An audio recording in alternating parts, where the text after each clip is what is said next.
Hello, and welcome to the 97th episode of the Friday Nightmare Podcast. I am one half of your hosting team, Heather Powell, coming to you today from Waterdown, Ontario, Canada. And with me, as always, is Mr. Smoke Show Crawford, coming to you from the town of Swartz Creek in the county of Genesee, in the state of Michigan, in the United States of America, in the North American continent, in the Western Hemisphere, on the planet Earth, in the Milky Way galaxy. I'm fully vaxxed, boosted, and waxed and ready to climax, and if you can, please get me wet and feed me after midnight. I'm the man with the not-so-glorious beard, a.k.a. Mother of Cats, a.k.a. the man with the humongous ego, a.k.a. Scott Housen, a.k.a. Scotty Too Hottie, a.k.a. Spanky, a.k.a. one half of the premium podcasting duo, a.k.a. the laziest editor known to man. we're so premium that we only release once a month. We're not like other shows that may have the term dummies and horror in it that have to try extra hard and constantly come up with new shows. We're so good that we are so privileged that we release like once a month. And this episode is vintage because it's going to come out in 2025. So Fuck yeah, all of you who want to remember those 2024s, I guess the good thing with us recording once a month is Scott and I got a lot of movies. And as we know, as premium podcasters, we only pick the finest. I actually sent Scott a gift of 2 raccoons going through trash, and I said that was us looking for movies. It's pretty accurate. I've become way more picky just because I don't have nearly as much time to watch movies, but I still find I still tend to come across the crap because it's sometimes fun to watch. Here's the thing. First of all, can we just mention the Scott's had to pick up, 2 cats so far? Or is that the same cat twice? Oh, that was Poof, the same cat. Oh, your headphone's up. Your microphone's up. No wonder I can't hear you fully. Oh, shit. Everyone, Scott's back now. I know you thought he was recording from the other room, but no, he's back. He's back. Wow.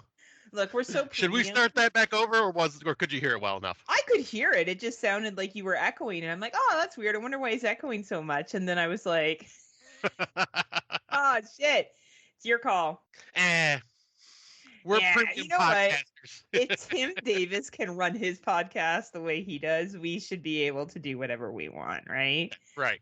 Like, honestly, right? Or Rob the Hump, truly. You know, Mr. What did he say about we will talk about it in a violent nature later, but what did he call it? In a boring nature walk or something like that? We'll get to that. God, that was funny. And then I said the sequel to that was going to be a lackluster date with Rob. Yeah.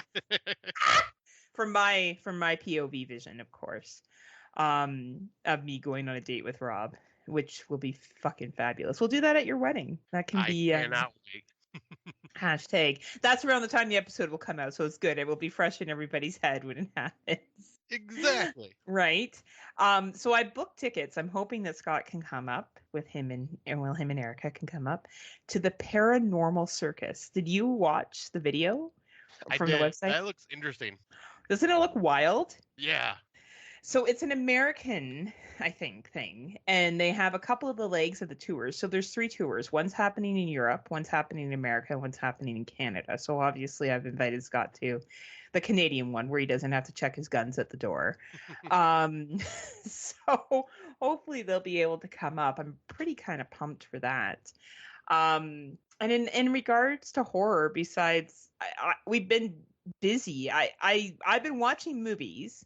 Like a good podcaster does, but I've also been traveling. I was out to Calgary and back and saw the Rocky Mountains, which were pretty fucking cool. And yeah, hashtag just living good life. We had Canada Day and America Day where they basically said fuck you to the British. Remember that, Matt Wood. Remember that. Remember who's your loyal bitch. It's me, not Scotty. Scotty's part of those traitor fucking Americans. Fuck your king and queen. And Scott's been, I don't know, parenting. Pretty much parenting and Lots of yard work and trying to not die from the heat and not drown from the tropical rain that we got. And just Yeah. been fun. Yeah, like I don't know. You went to Frankenmuth. I guess that's Mm. exciting. Yeah, I went to the German town in here in Michigan called Frankenmuth and took the boys because they'd never been before. So, but yeah, everything's German. So like the buildings are all like a German style, and the food is all German, and Do they just have a a lot of cool. Nazi exhibit as well that you No, can go? God no. They're But like, and oh, but we don't have that. No, no, no, no, no, no, no, no, no, no, no, no, no, no, no, no. More no, like no. I guess you would say more Bavarian style. I Oh, guess. Bavarian. Oh, that sounds sexy. Bavarian. But Ooh. yeah, so we took the boys there, gave them some money to like spend because there's a bunch of different shops and stores to go to, and yeah, we just had a good time and ate lots and lots of food because there's dinner at the where we go. We went to Zender's and we ordered their all-you-can-eat chicken dinner thing, and it was just Mm, like sides and sides and sides and entrees, mm. and the boys' eyes were just getting bigger and bigger and bigger, going, "This is a lot of food." But they're like, we're up to the challenge because we're teenage boys and all we do is eat. Exactly, and it was expensive, but it was worth it because I never experienced that before. Yeah, what's money, Scott? What's money when you're having experiences with your children, Exactly. right? They're like, they listen to this, they're like, what's money, Scott, when we need a new Xbox game? Pretty What's much. money, as Heather said, when we want this random thing? Well, when they And want something random, it's just, hey, Scott, what can we do around the house to make more money? oh, hey, I like that. That's ambition. That's Yep. ambition. I was to say, and we'll be like, or sometimes they'll just ask to borrow money. I'll be like, well, I can loan it to you. And then if I think of something that I need you to do around the house, you're doing it for me. Okay, deal. See, I want little child laborers too. Is that all you got to do, Scott? Is just marry some chick and then make your kids your slaves? This sounds great. Well, I Shit. mean, yeah, well, I mean, you got kids, got to use them. Oh man, little child laborers. I better work on those nieces and nephews of mine. Um, You got to start young. start getting them over and doing housework and shit. Actually, my recent nephew, little Elijah, was born into the world last Saturday. Um, Yeah. I waited to post him on Facebook until, of course, his mother did the honors first. Right. But I guess I guess I have had a more limited social media presence as of late. I just because there's been some people that have reached out to other people. I don't know, not me directly. So I don't understand why they wouldn't reach out to me directly. But just to squash any rumors that are out there, I have not left Slumber Party Massacre. I was on podcast. I was only away for 2 weeks. Yes, there were a couple people who messaged people in the podcast, not me, but people Yep. who know me. And I don't know why they didn't message me. And I was traveling to, well, we all know I went to Europe. I won't bore Scott with Here we that. fucking go. But also I was in Calgary, and then it was just challenging with the ladies for me to schedule a podcast with them. Same with Scott. And I don't post on social media as much because I'm just trying to get away from doing that. Unless it's promoting something like a place, a thing, or group photos, or my new nephew. So anyway, I had people mistakenly thinking that I had a baby, that perhaps I had been MIA because I had a baby. And no, that would be a fucking horror movie within itself for me.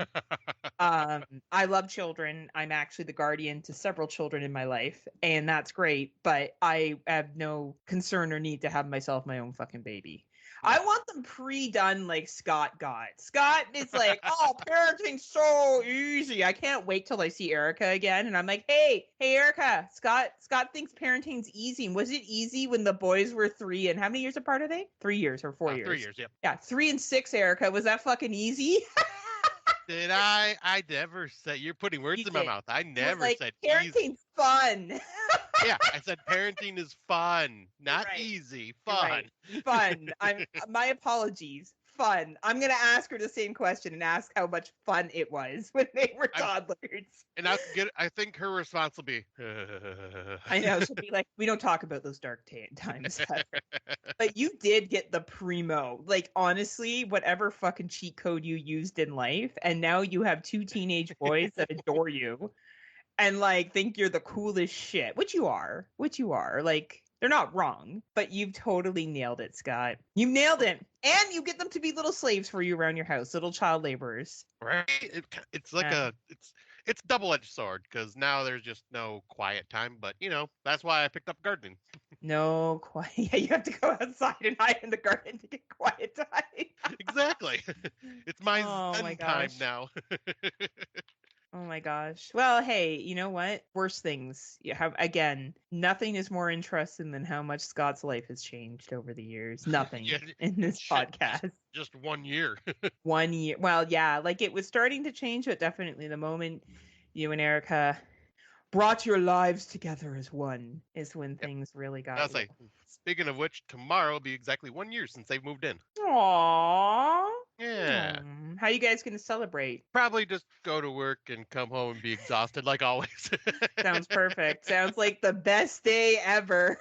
Let's be Right? realistic. Maybe what about that ice cream place? Is that ice cream place still up the street from you? Remember when you're driving out of Shorts Creek and I would say to you all the time we should go to that ice cream place? Is that still there? Oh, yeah. Yeah, the Go for ice Feather cream. and Fin. Yeah.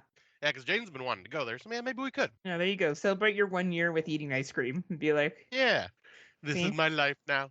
And tell them they have me to thank. Basically, any fun things that happen in Jaden's life and Connor's life, they can thank me. I'll make sure they know that. Right? They'll be like, Heather suggested this. She may be a complete clusterfuck when it comes to remembering movie names or what Scott said or misquoting him, but she Or what year it suggested is. or what year it is. I don't know much, but I do know fun. You do. I'll give you I that. do. I do. Well, we doubled down into horror movies, so we'll get started. This is the most recent drop on the Shuddy. I don't even think you've watched this yet. Have you watched hashtag Chad Gets the Axe? I couldn't find it on there, but like I thought it would be up in their featured section. I'm wondering if maybe it's like kind of Oh, buried for I some see reason. that it's just Canadian Shudder. Well, that's Yeah. annoying. Well, that's stupid. Though I don't know how much you would like this anyway, because it's about influencers. Well, So oh wait. you'll hear like depends on the influencer film. Is that what you're gonna say? I was gonna say depends on what happens to them. Oh, well, then you would probably like this film. Four social media influencers live stream their trip to the Devil's Manor, former house to a satanic cult, and things don't go well. And the violence ramps up, and so do the views. Scott, are you looking for a film that talks about how people like to be voyeurs and watch people in despair on social media? Hell yeah. Then you have the fucking movie. This could also be a subcategory. Social influencers fighting for views and the stupid things they'll do to get them. We could also do this in our awards because there's enough, much like pregnancy horror. It's true. Right? So this movie is exactly what it sounds like. It is found footage, and four social media influencers go to a house and chaos occurs. I thought that this movie at an 83-minute runtime was enjoyable. I felt that it is very much a social media influencer film. So you're going to get the annoying influencer personas. If that's not your thing, perhaps skip this film. If you like that kind of stuff, then you may be cool with this. The one that came out last year that was found footage about the guy going through the haunted house, and he was also a social media influencer and had weird shit happen to him. Deadstream. My number If one you of like, last year. I would never say this is as good as Deadstream, but I would say that it's in the same camp as Deadstream. So Right. to give you an idea for ratings, Duncan McLeish has watched it. He's given it 4 stars. Other people have given it that we know between 1 and 2, Catherine and Kevin Adams. And then David Garrett's given it 4 stars as well. Matt Wood hasn't watched it yet. Matt Wood. Dave C's watched it, but he hasn't ranked it. So I would say if you like social media influencers and you like found footage and you're looking for something short and sweet, 83-minute runtime doesn't overstay its welcome. But know what you're getting into here. All the tropes are going to be there. All the stuff we've seen before with this kind of genre. So just know what you're buckling up for. It's apparently only on Canadian Shudder because, well, Americans are traitors. And, we can't share everything with them because they rejected Britain. And Amazon Video, Google Play, and Apple TV. That's totally why, Scott. So we're clear. It's a good reason. Good reason. You know what? This isn't even a British film, but somehow the monarchy got involved and they were like, fuck you. You're American. I You mean, don't that's get. fair because the poor Tim and Daniel, they don't ever get to watch Australian-made movies. That's true. Well, yeah. I feel like they're banned from the movie theaters, though. They probably tried to get Serbian film played on the big screen in Salo because they're like, "Oh, we're not wimps. We'll play it in the theater." And then Manja, manja. manja, manja, manja, like eat pudding, like Tim did when he's eating that Mm. scene. Anyway, hashtag Uh, Chad gets the axe. It's the newest Shudder release if you live in Canada and maybe Britain, because Matt seems to want to watch it, so he must have it too. So, yeah, I guess, and it's on to the next one. all right, so yeah, Sorry. I'll see what I can remember about this one because a month ago. But this one is Tarot with a 92-minute runtime. Your fate is in the cards. When a group of friends recklessly violate the sacred rule of tarot readings, they unknowingly unleash an unspeakable evil trapped within the cursed cards. One by one, they come face to face with fate and end up in a race against death. So, do you want to watch a movie that feels like a very Blumhouse style movie that is like a poor man's version of Final Destination? Oh, fuck yeah. Well, this is the movie for you. Because yeah, that's exactly what it felt like to me. Was this could have been made by Blumhouse, and it was definitely like it felt very inspired by Final Destination, the way it plays out and the fate and all that stuff that they always talk about. And I don't remember in the synopsis they said recklessly violate the sacred rule of tarot readings. I don't remember them breaking any rules in Oh, tarot. they do. Okay. She doesn't. So you're not supposed to use tarot cards that aren't your own. Oh, that's right. Right. And she uses the found tarot cards. And how she does the readings is not, generally speaking, respectful to how readings are supposed to be done. And I don't know. It's just a fucking dumb teen movie. I had a good time with it. I thought it was silly and entertaining. Yeah, I was gonna say it was silly, easy to watch. I didn't mind it. None of the characters were really that endearing for me, so it was just like, yeah, just I didn't hate my time with it, but it's not something I would really care to rewatch. Yeah, I have a soft spot for movies like these. It's like my brain candy. It's my let's just turn on something and pretend I'm 16 years old, drunk in some friend's basement watching some horror movie, and that's what this reminded me of. I don't mind the tarot aspect. This is actually based off a novel, by the way. I'm thinking the novel is probably better than the movie, because I think the premise is interesting. The premise of using tarot cards, and then these particular tarot cards are cursed for a specific reason. And what the fate on the tarot cards say is what happens to you. I actually think the concept's quite creepy.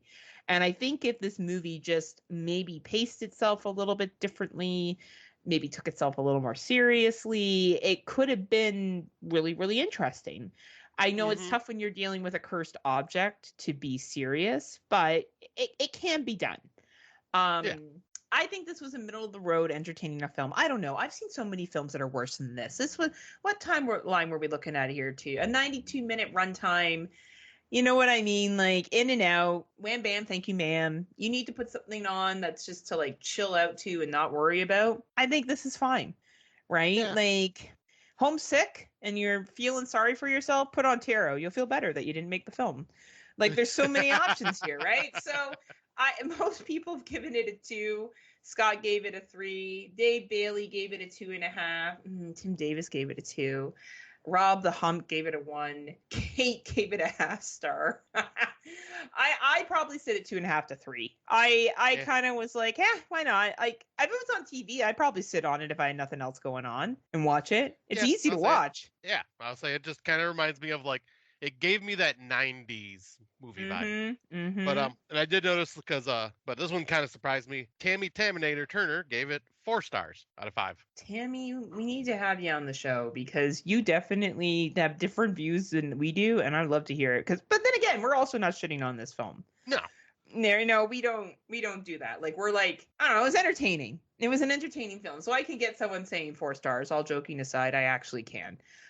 So if you like that 90s, 2000s, I feel more 2000s, Scott's feels more 90s, like not the main run 2090s, like not like I Know What You Did Last Summer, like kind of the ripoff of I Know What You Did Last summer.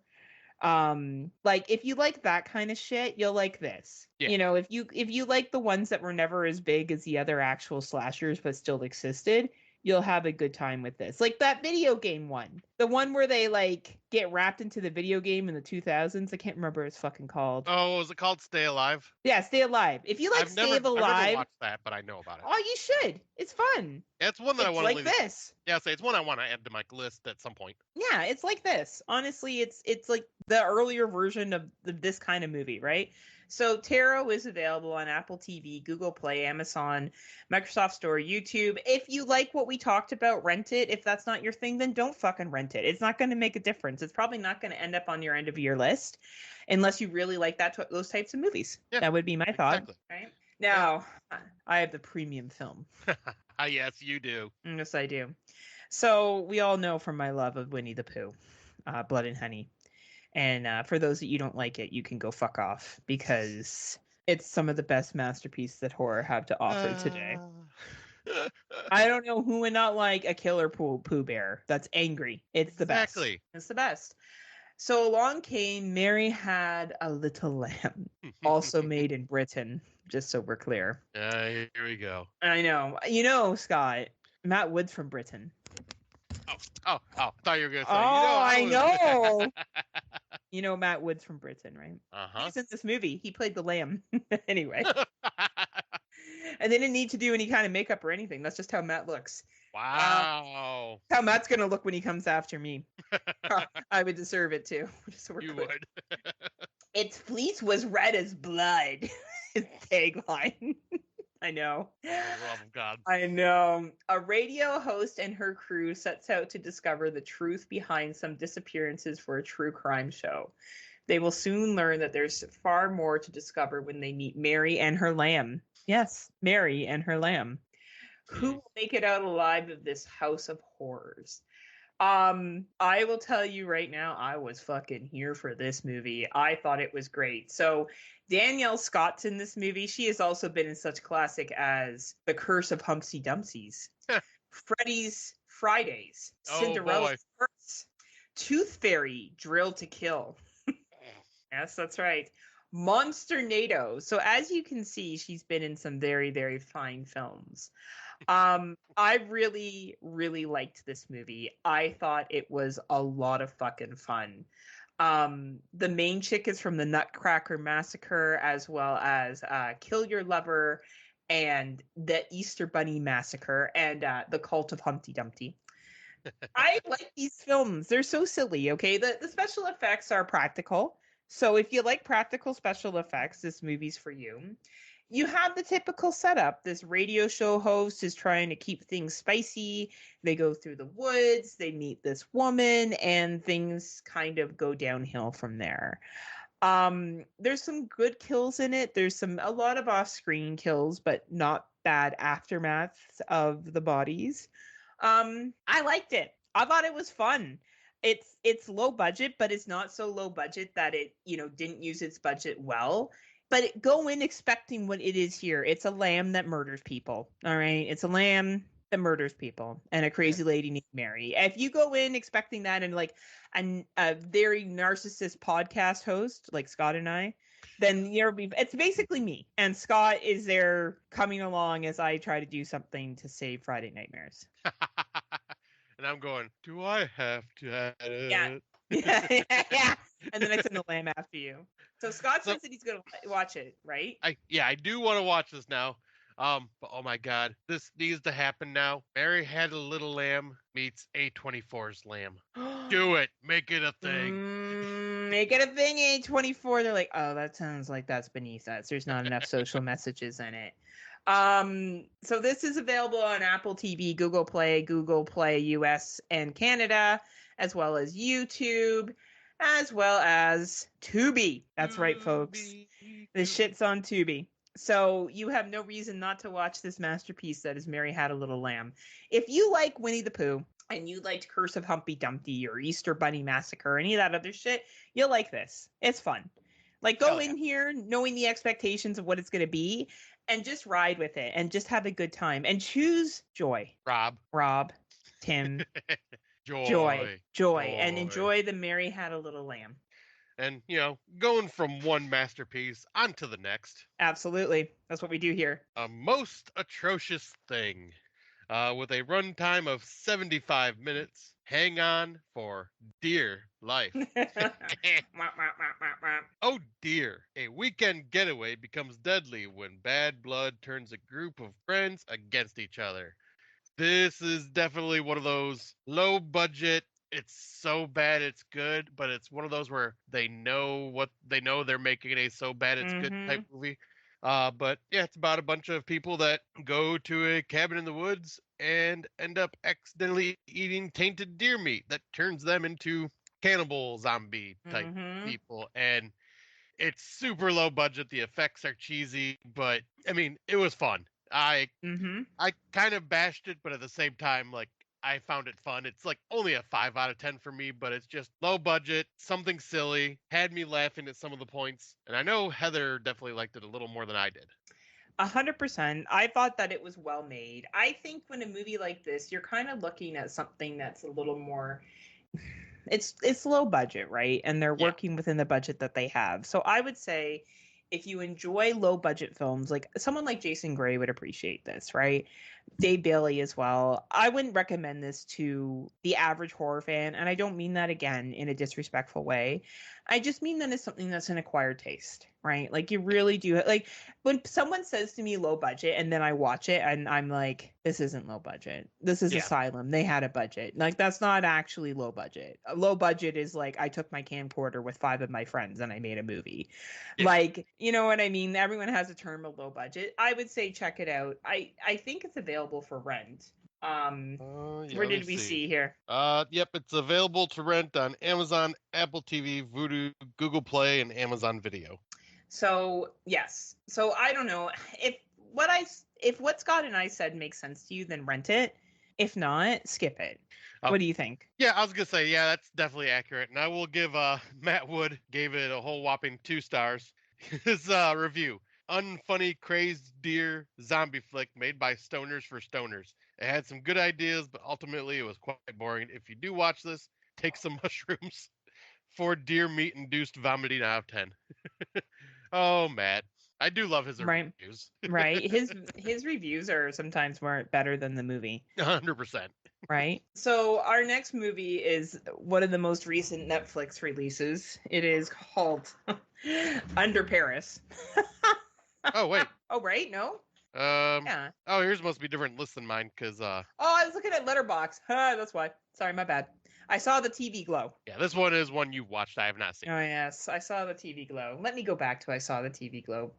Very different movie than Under Paris. So the two companies, let's see if I can remember the two filming companies that were involved in this one. I feel like it was a IFC film.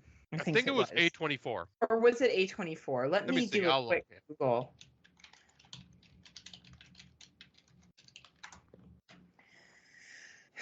Let's see. Silence. Yeah, I'm looking too. Right? As we try to look it up. I could have swore it was IFC. Either way, I'll let you continue to look it up and you oh yeah, no, you're right, A24.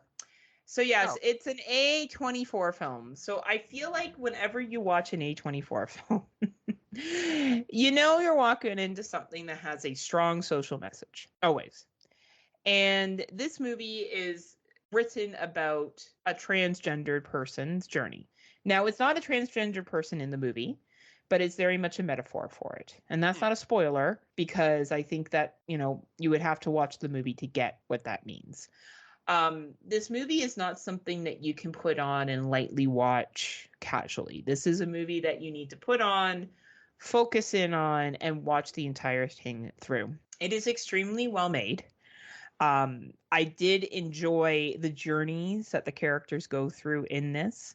The coming of age of it, the challenges in it, and the acting in it is quite good. But it is slow. It is built on character development, it is built on metaphors, and it is built on the A24 weirdness that we have all come to know and love. So if that is something that you would be interested in, then I would say watch it. If not, you may want to skip this. And people who like this movie are going to give it 5 stars. people who don't like this kind of stuff are probably going to give it 2 or 1 star. That's just the reality, right? Right. So you can find this film on Apple TV, Google Play, Amazon Video, Microsoft Store, as well as Cineplex. Again, if you enjoy metaphoric movies as well as a lot of dialogue and what could be perceived as light on horror but is actually a different kind of horror, kind of reflecting on the coming of age of somebody and the horrors they may experience, then this would be a movie for you. Okay, because the one reason I never bothered watching this is I watched the trailer. It didn't really interest me that much. Then I seen the director and the director's name, and I'm going, that name sounds familiar. So I looked it up, and they did "We're All Going to the World's Fair," which came out in 2021, and I did not like that and found it I so remember. boring and confusing. So I was like, nope, I'm good. I just won't bother with this one. I don't think you need to go watch this one, I'll be honest with you. If Yeah. this was old times where you had nothing else to do with your time, I would say to you, sure. But Right. your time's limited. This is not going to be on your list. I know it's not. I know it's not going to be anywhere near it. So, yeah, it's not going to be on mine either, just to be clear. I think it's an exceptionally well-made movie, and if someone had it as their number 1 film of the year, I would totally get it. It's just not. I found that it was paced too slow. And I find that with A24 films. I had the same beef with Lamb. Like, I thought that movie was very interesting in what it explored, but I found that the pacing of that just fucking dragged. Mm-hmm. Like, it's just dragged from me, right? So, Yeah. like, it all depends. It all depends on the film. But you saw this one, which was, I'm assuming, much more fast-paced.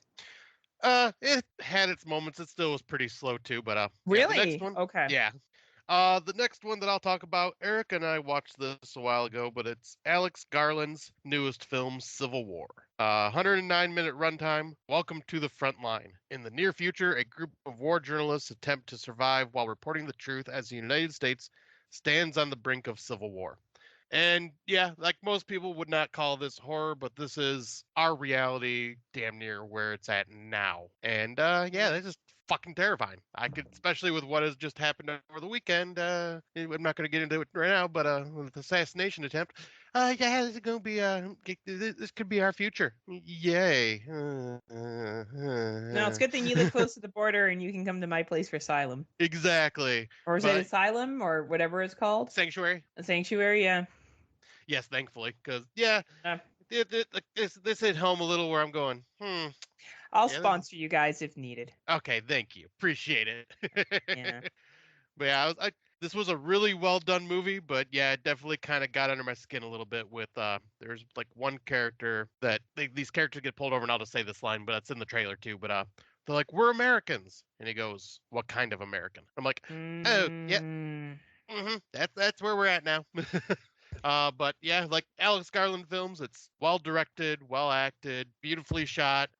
Kirsten Dunst is in this, and she's basically just kind of an angry, seen everything horrible in the world because she's a war journalist, so she's just seen awful things, and yep, it has made her basically just cynical to the world, and like kind of shows what war photojournalists go through when they're like in the midst of everything, because their weapon is their camera. They don't actually have a weapon, and they're like in the front lines, like with the people with guns, trying to get the better shots to show the world what is truly happening and stuff like that. And yeah, there was definitely some slow moments. It became more of a road trip movie for a bit there, but like I'd say for the first part of it and towards the third act, like shit ramped up, and it was pretty wild. But I do like, if this is too political and you don't want to see this type of movie, I completely understand. I also would understand people not calling this horror.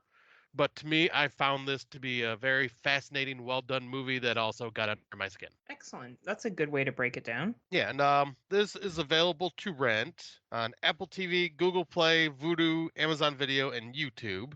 Sexy Matt Wood reviewed it, and he gave it 3.5 stars and goes, "Yeah, this was decent enough. Interesting idea. Well shot and well acted. Some of the scenes were quite brutal. However, there was something lacking for me in the story. I know photojournalists take risks, but this was quite ridiculous." But that's because you live in Britain, Matt. If you walked once into America, you would believe it. That's why. Right. Yeah, that's why. No, you haven't been here. I've crossed your customs. Trust me. It's nothing. It's nothing like being in North America. You live a sheltered life. Basically, European customs, as I've learned, just fucking high-five you as you walk through. If you're from Canada, United, I'm not kidding. Canada, United States have, like, when I went to France, I walked up and there's like a bunch of countries, Canada and the United States are included, where you have pre-clearance. So you just walk up, show them, and they give it back to you. They stamp it and they give it back. No questions, no how long are you staying, nothing. Oh, wow. They're like, yeah, go. Yeah, bye. We're not worried about you. Do that. Right? But... You go, I try to cross over to see Scotty, and they're like, are you sure you're not bringing apples? Yeah. Or, what are you leaving behind? My home, my family, my dog, right? my cat. Like, what do you mean? What am I leaving behind? I'm leaving everything to go see my friend for the weekend. It's like, what the fuck type of question is that? Yeah, it's great. Nothing's better than crossing the Canadian-American border. Right. Either way. Longest border in the world, most similar countries in the world, and we have border officers that are sometimes just very, very attentive, we'll say. Yeah. Attentive. We'll use that word. Attentive. Over attentive. Over attentive. But honestly. Well, that's funny. That's it. And anyone else watch it or besides Maddie? There's a bunch of other people, but I don't like I'm not sure of who they are. They're not on the podcast, like at least well, they don't matter then. Friends with.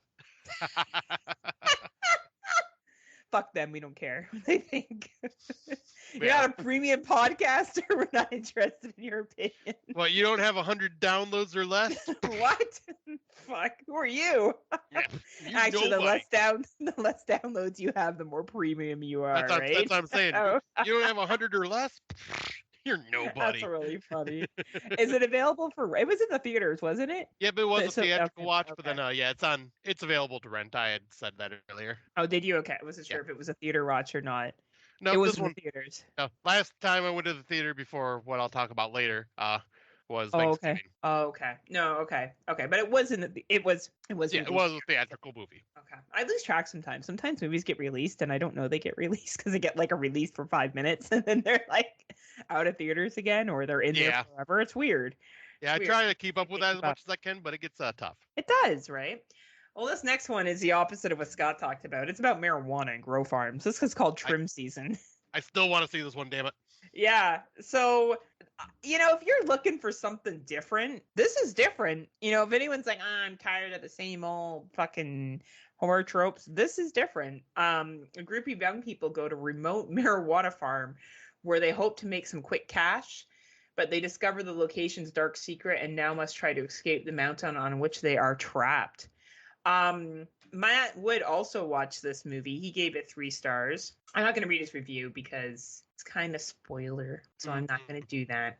But I would agree with 3 stars. Basically, it's a group of people go up to this marijuana farm. They meet the person that owns it, and things are not as it seems. And you have these teenagers that are trying to survive some events, which may or may not be paranormal, but are really fucking creepy. So this is sitting at a 100-minute runtime, and I enjoyed it quite a bit. I think it's something different. I would probably put it in my top 20 in terms of well-written, good kills, great characters, great character development. There were certain people that you definitely got behind and you were sad when something happened to them. Bex Taylor-Klaus is in this film. She was in the Scream series, the television series, as well as Hellfest.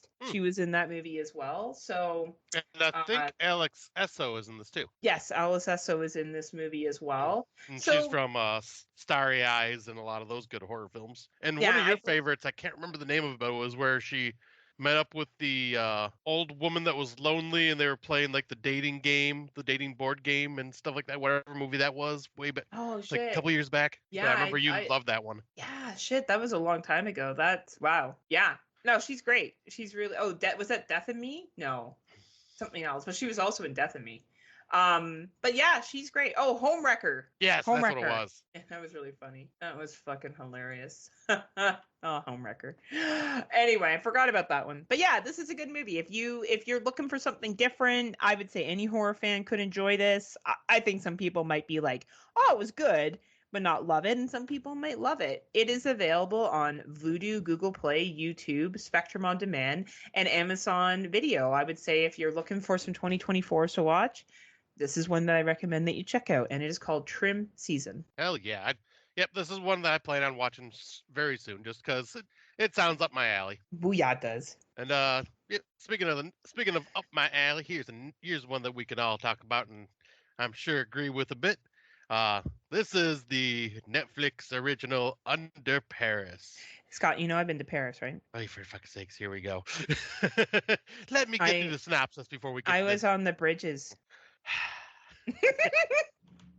Swear to God. It's got a 104-minute runtime. Watch out before... Wow, that tagline's terrible. Watch out before swim. That sounds definitely like it was translated from French, does it not? Right, yeah. The synopsis is, in order to save Paris from an international bloodbath, a grieving scientist is forced to face her tragic past when a giant shark appears in the Seine. Yep, this is a French shark attack film. And yeah, happens in Paris. Go ahead. We know you've been to Paris now. I've been to Paris, and I was in the area where this was filmed. I Nice. saw all the spaces, and I walked up and down that river, and you wouldn't swim in that water. I don't know what the fuck they're talking about, because I'm like, oh. Yeah. Spoiler, no shark's going to survive in that water, just so we're clear, everybody. I just want to make that clear. And I was like, anything that has any major city that has a canal like that, you don't want to swim in those waters. No. But I will say that I'm pretty sure they filmed it somewhat recently, because Paris, when I was there, was getting ready for the Olympics. So I'm pretty sure they just ripped off some of the stuff that was already being set up for the Olympics, and they were like, oh, shit. This is great. Totally is a possibility. Right? And I will say the other thing about this film is the catacombs do go down that deep. Yes. That's not wrong, and Paris was flooded at one time. Mm-hmm. So there was some slivers of truth in this ridiculously over the top shark film. Yeah, and I was gonna say, and yeah, speaking of the movie itself, yep, ridiculous and over the top is definitely. I had a fucking blast with this. Mm-hmm. The characters and the decisions they make are so fucking dumb, and the activists I just wanted the worst possible shark attack to happen to these dumb activists the way they were acting. Oh my gosh. Like, and the thing is, none of the stuff they were saying was wrong. No, like they're all right. The way they were acting. It was just so like, I don't know. It was silly. But man, do we get a freaking bloodbath with this movie. It kind of gave me Piranha 3D vibes with the level of violence that happened. Fuck yeah. I would agree. That's a good comparison. Like, this is definitely one of the better shark movies I've seen in a couple of years at least. I don't know if I'd say it's the best movie since best shark movie since The Shallows, like Tim Davis said, but well, he's not a premium podcaster, so he has 101 listeners, so he can't be premium.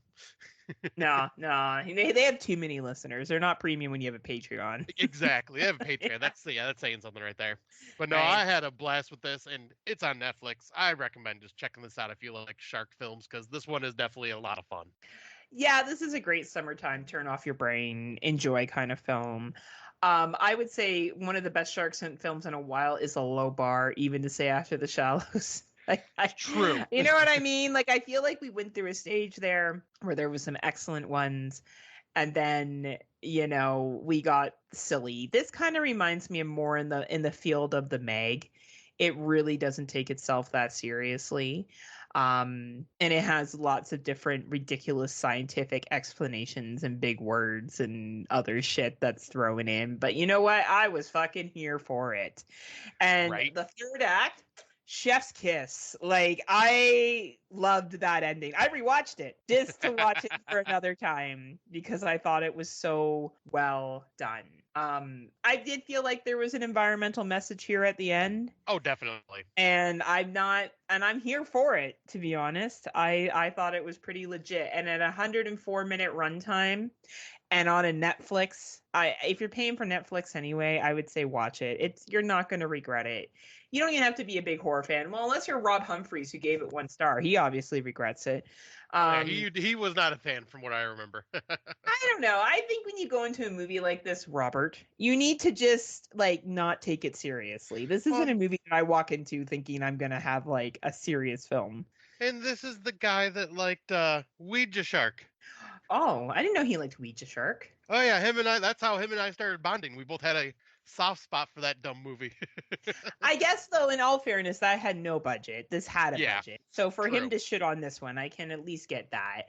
But I don't know. It's a Netflix. It's a summertime fun movie. If you're looking for something to watch before Paris starts the Olympics, which will be soon, I don't know. It'll probably be done and over by the time Scott releases this. But You're the not wrong. Olympics will be like, the people will be like, but the Olympics happened. This is September. You're not wrong. But yeah, you can check it out on the Netty anytime. Okay.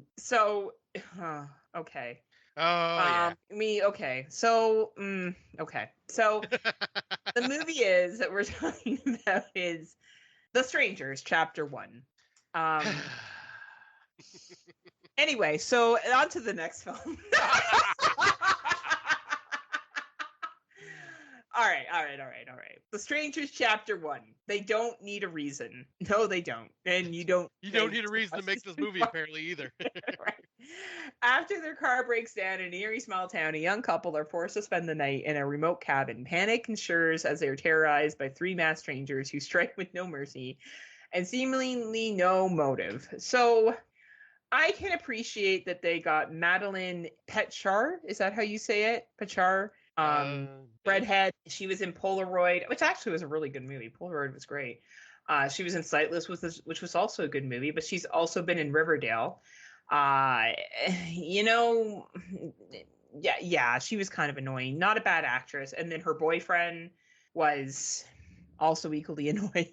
So you have two unlikable people that get themselves into a situation where they need to stay in this really nice Airbnb overnight. Mm-hmm. And chaos begins. So if you recall the original Strangers movie from 2008 with Liv Tyler, and I can't remember who the guy was in it, but Liv Tyler is the only one coming to mind right now. You're familiar with the plot line. So, yep. I don't feel like Scott and I can really spoil this because not that I'm going to go into great detail, but if you've seen the original Strangers, you have an idea of what this film is about. This film was not a shot-for-shot remake. It definitely tried to add to the scenes. Yeah, like I've heard a lot of people say like that this was like damn near shot for shot. I'm going, no, it wasn't necessarily shot for shot, but you're watching this going, what was the point of remaking this? Because it just feels like we've already seen this. It's nothing new. It's nothing exciting. And what they do just isn't as good as the original. Because, for one, there were creepy music cues when the strangers are hiding, like standing in the background, where it's like, oh, this is where you're supposed to be scared. Doom. Yeah. Where in the original, there is no music. It's just you pan and you're like, wait, oh shit, he's behind you. Yeah. Like, that's it. And this was just totally Hollywood bastardized this, basically. I liked the piano scene. I thought it was interesting. She's playing piano. That was good. Right? And I get people like the reason they're at this cabin or this place is very different from the first one. Mm-hmm. Like, I'll give a spoiler for the 2008 why they go there. So they go to the cabin or the house. It's a friend's house because they're at a wedding. He proposes. She says no. They end up at the house together. Yep. So there's none of that in this one. No. The setup is basically like, oh, our car broke down and my boyfriend's kind of a dick to the locals. And now we're going to have to kind of stay in this house overnight. And we're going to lead on like we're going to have sexy times, but we never fully get to have our sexy times. Like, it's And just the biggest. Okay, I'm trying to get my thoughts on this because it's just the first 20 minutes is just like, oh no, we're in a small little country town. Of course, the country folk don't like the city locals. They're gonna be giving them weird stares, and then the city boy's gonna be cocky right back to him and be all super asshole-ish. Oh boy, this isn't a trope that's been done a million fucking times. I think that's a good example. And what I thought they were doing here is I thought this was a prequel. Yeah. And I thought, well, maybe it's a prequel to the original. And it's trying to show how they became this and why they do this. Which, give or take, some people might be interested in that. Some people won't be. But I feel like that's a good place if you want to continue the franchise, is how did the Strangers come to be? Right. And then you have the first two movies, because we know there's going to be two more. that lead up to a remake of the 2008, or maybe the 2008 from the perspective of the strangers, right? Yeah. So maybe we film it, but it's them and we're seeing what they do, the perspective of the killer. I don't know. I still don't quite get the purpose of this. Yeah, this just felt pointless. And I had George watch this, and I regret that because he's like, this was horrible. I'm like, no, the 2008's better. But I feel like he doesn't trust me anymore on that because, you know what I mean? Like, and it's hard now to go back and watch the 2008 after watching this one because it's already kind of given the gag up. You know what I mean? Yeah, so if you watched chapter 1 first and then went back to 2008, it's ruined. Right? But now it's and the character decisions in this, Jesus Christ, they were so fucking dumb. Little minor spoiler, but when the whole "is Tamara here" scene happens that most people will know about, and the girl is by herself, she freaks the fuck out. And then what does she do? Goes and grabs a goddamn joint and gets high and starts listening to music. It's like, you just, okay, yeah, sure, get high when there's someone creepy walking around the house outside. What the fuck are you thinking? Yeah, I think that's a really good, what the fuck were you thinking? This is a 91-minute runtime. I don't think it was the worst movie in the world. I just didn't understand the purpose. I'm hoping the second 2 chapters provide some kind of clarity. And maybe once they all come out, I'll understand the purpose. And maybe it will make more sense. And I'm gonna give it the benefit of the doubt and say that maybe this was just the appetizer that wasn't really that good, and the main course and the dessert are going to be much better. I sure hope so, because this was just blah. And maybe you need to see the other 2 to make sense, but that's like maybe the other 2 makes this make sense, right? But that's a dangerous game to play as a director and a writer, because if you don't hook people within that first movie, they may not come back for the sequel. They may not come back for the third. And we've seen movies like, I know Lance isn't a big fan of this, but I liked Escape Room 1 and 2. I don't think we're going to see a third. I don't think they did well enough with that second one where they can come back. Right. So I don't know. We'll see. Yeah, we'll see what happens.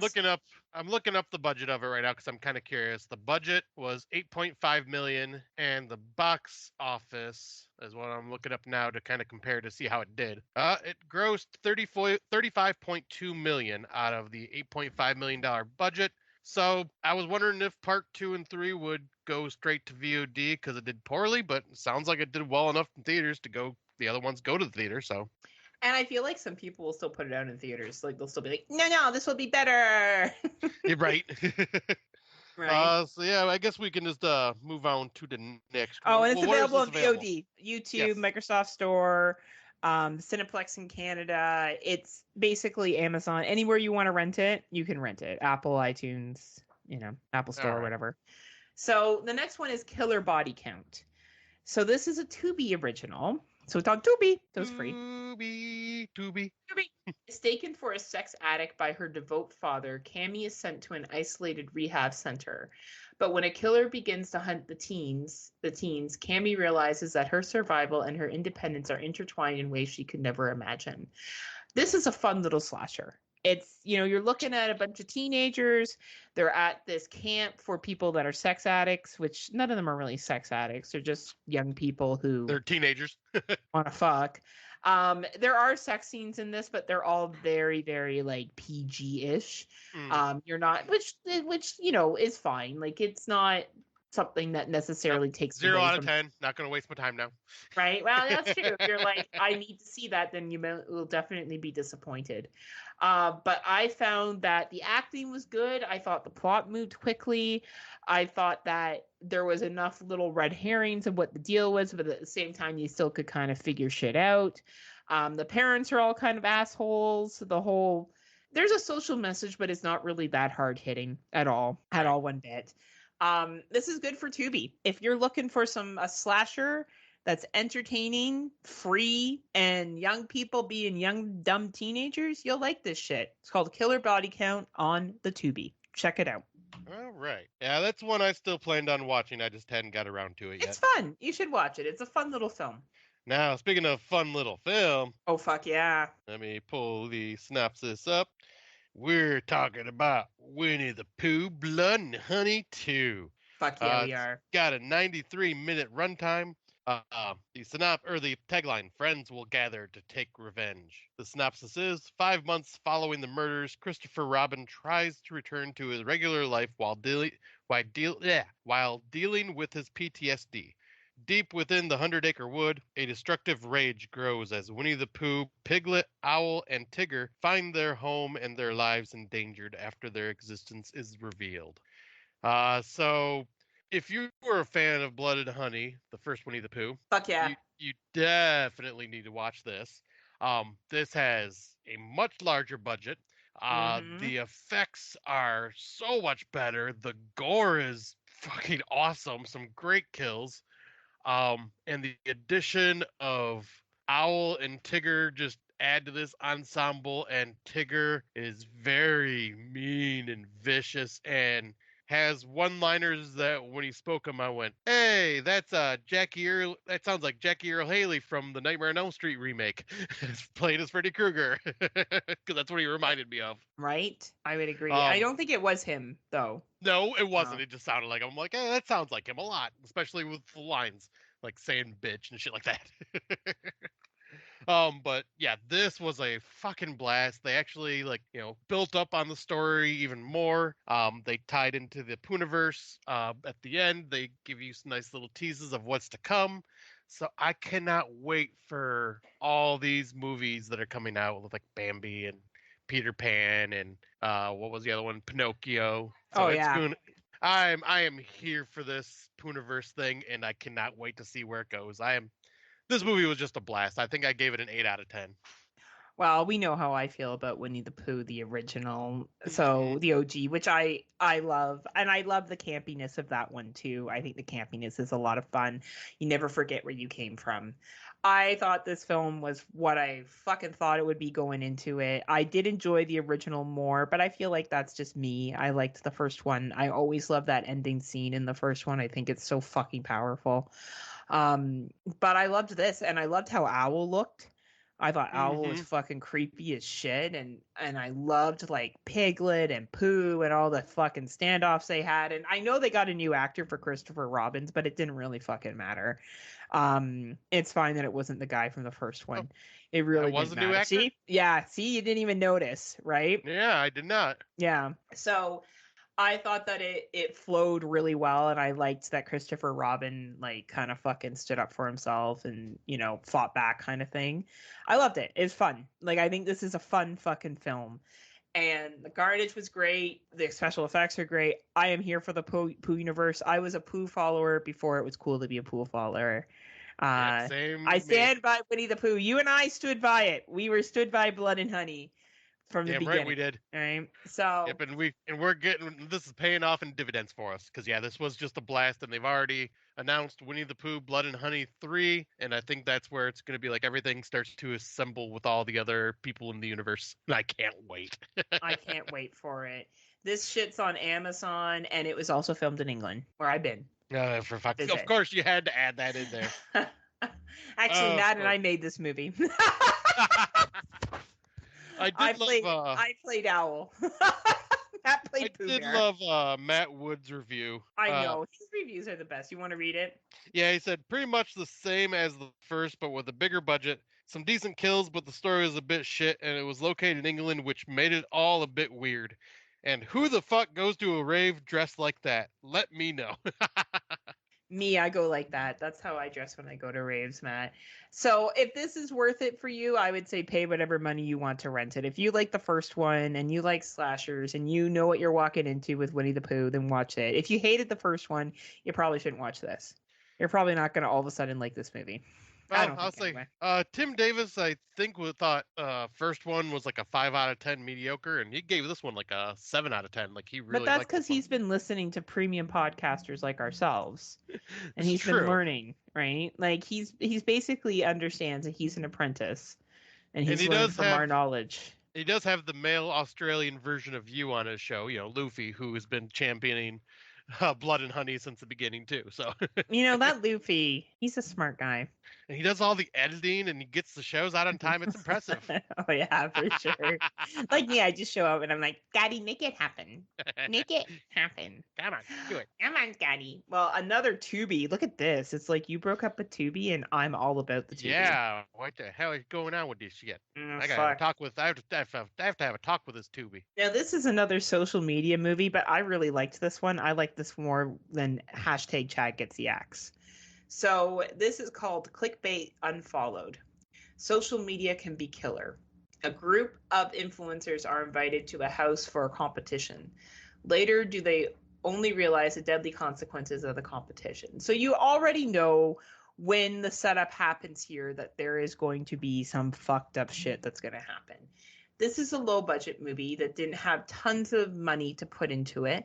They probably spent all their money on renting the house that they used for this film. Fair. But they did have some decent actors in it. We had Melanie Scarfano, who's been in movies such as Ready or Not, Saw 5. She played the sister in Ready or Not, the Silencing Conspiracy. We also there was Catherine Barrell, who was in Lake Placid, Scare House, which I guess isn't that well known. Lake Placid. So I was saying Scare House, so that was fun. I liked Scare House. I thought Scare House was entertaining. I want to see where the guy was from, if he's going to come up. Oh no, I can't find his stuff. But they're the main guy, the main protagonist. Oh, Roberto Kyle. He's quite good. I really, really enjoyed him as the main protagonist in this film. And there was some really kind messages in this film. And I really like, there's a speech that one of the characters give, and I think that it's actually quite authentic. And you feel for a couple of the characters towards the end, and you don't want anything bad to happen to them. Where this film lacks is there's not a lot of on-screen kills. There's a lot of aftermath of kills. There's a couple of on-screen kills, but there's not tons. So that probably had a lot to do with budget. So you take what you can get. But I thought the props were good. I thought the acting was good enough from the people that were in it. And the movie's entertaining. And for a 90-minute runtime on Tubi, I thought it moved well. Will this be in my top 20? No. Will it be on my social media awards? Quite possibly. I thought this was social media done right. I thought it really did represent the influencer culture. And I thought the main character was quite endearing, to be honest with you. Nice. I really, really liked him. And that, to me, I enjoyed. And this is a free watch on Tubi. So if you have Tubi and you're looking for something that's social media themed, influencers, and you don't mind a little bit of a lower budget, Clickbait Unfollowed may be a movie that you enjoy. All right, yeah, this is one I remember you talking about, and I heard a couple other people talking about it, so I added it to my list. I just gotta get the time to watch. Now, this next movie is a movie that Scott needs to watch. Yes, I watched the trailer with Erica, and we're both like, "Okay, this looks good." Just gotta have some alone time for this one. If I remember correctly. Yes, it's the sex scenes in this are extremely revealing. Okay, so yeah, like you're basically watching two people fuck. Okay, so yeah, definitely. Speaking of Erica, right? So you would definitely not be wanting to watch this at work. You cannot watch this at work. I will tell you that right now. So Kill Your Lover. This is a low budget film. I'm going to start off with this now. It's 77 minutes in length. A toxic relationship body horror with a punk edge. Perfect description.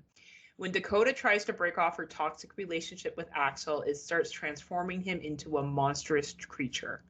He gradually succumbs to the poisoning and decaying relationship, becoming a creature with increasing aggression and a touch that melts skin, and worst of all, he's contagious.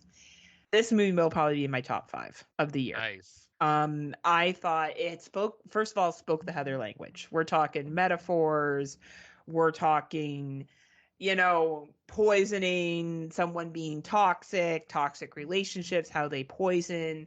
And if you like body horror, this is where they put their money. Not a big set for this one. It takes place in one set in an apartment. Not a big set. You are looking for good acting and two characters. You got two characters that carry this entire film. There's a Nice. couple of side characters that come in, but the relationship between these two feels so authentic. I don't know who did the casting, but you definitely get the vibe that they connected as characters. You feel empathy for characters, you're angry at them. I know Matt said this isn't very good. I'm sorry, Matt. I disagree with you completely. This was an extremely well acted, well written, excellent special effects. If you were here, I would actually have you explain to me how this isn't good. And that's fine if you didn't like it. Like, don't get me wrong, not every movie's for everybody. There's movies that are out there that are excellent that I just don't enjoy.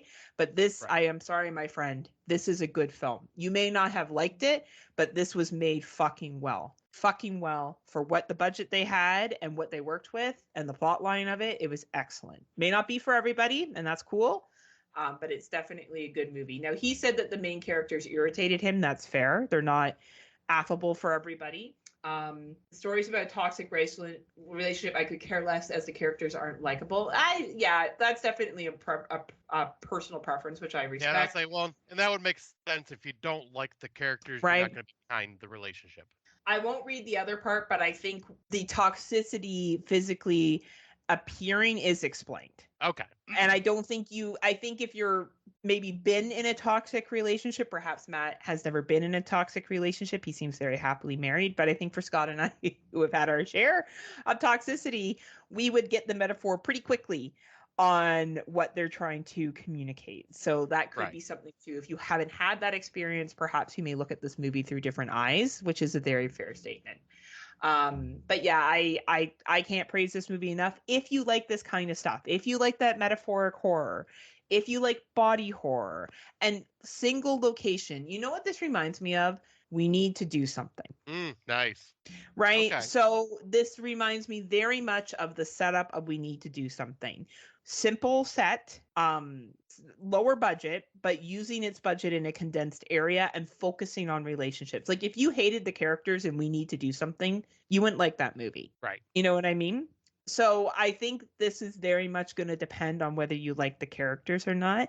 And Matt, we will bring you on this show one day and you and I can debate this film, because I really want to hear why you think it's a bad movie. If And you I didn't will like it, that's cool. I get that. But I want to hear why you think it's a bad film. And I will sit back with my arms crossed behind my head and just have a nice cold drink of a brew and be like, "This is nice. Nice. I'm not in the firing range on this one. This one's nice." Well, he's allowed to have a different opinion. I'm just No, he's curious not. why. Yeah, he is. No, he's not. No, Heather. I just don't know if the statement of this isn't very good is fair. That's all. Because I do think it's good. It's just I think it may not be for some people, but I don't think it's a badly made film. Right. But that's okay. He's okay. Duncan didn't like it either. Duncan gave it a 1.5 stars, and Dave Bailey hasn't watched it yet. So I guess it's all going to depend on the person, but this was definitely a Heather film. 5 out of 5. Loved it. It is available on Apple TV, Google Play, Vudu, YouTube, Microsoft Store. Again, there's a lot of metaphors with this. It's focused on two people and their conversations and their relationship. If that is not something that you think you will like, actually, I don't think Tim Davis will like this too much, but I think Daniel would. Okay. Right? Like, that's because I think Tim's just so happy and has a beautiful wife, and he doesn't understand what it's like to have toxic shit. Feel like Daniel's seen his fair share of crazy. So I feel as though he could kind of engage in this a little bit differently. Yes. But this one, the next one up is, oh boy. I'm in the crosshairs on this one for quite a few people. So the next movie we're going to talk about is Nature ASMR. I'm sorry. In a Violent Nature. With a runtime of 34 minutes or 94 minutes. I wish it was 34 minutes. Nature is unforgiving. Yes, because you're just sitting there watching someone walk through it the entire time. Anyways, synopsis is the enigmatic resurrection, rampage, and retribution of an undead monster in a remote wilderness unleashes an iconic new killer after a locket is removed from a collapsed fire tower that entombed its rotting corpse. So this is definitely one that's going to be very divisive amongst the community, kind of like Skinamarink was, because this is a slasher movie a la Friday the 13th, definitely inspired this heavily. But it's through the perspective of the killer, so you're watching everything through his eyes. They're watching everything through his eyes, supposedly. I'll get to that in a second. But yeah, so that's unique concept. The execution failed for me. When it says that's supposed to be like they've promoted this as perspective through the killer's eyes, except for when they wanted to get better shots. It was not, because there were scenes where all of a sudden it's like it's not through his eyes anymore. Let's all of a sudden bring it out and do a third person pan and all of a sudden we're in a camera rotating between all the teenagers around a fire talking, but there is no Johnny anywhere to be seen. So yeah, like it's through his eyes. No, it's not. It's partly through his eyes. The rest you needed to have in the faces of the teenagers and whatnot to give kind of a story, or this would have been really boring. Yeah. This was still boring to me. There is, I will say, beautifully shot, well made. The prosthetics and everything they used were great. Some of the kills were fucking brutal. In fact, one of the kills was definitely in contention for most brutal kill of the year for me, or whatever that brutal. It involves a meat hook. We'll just say that much.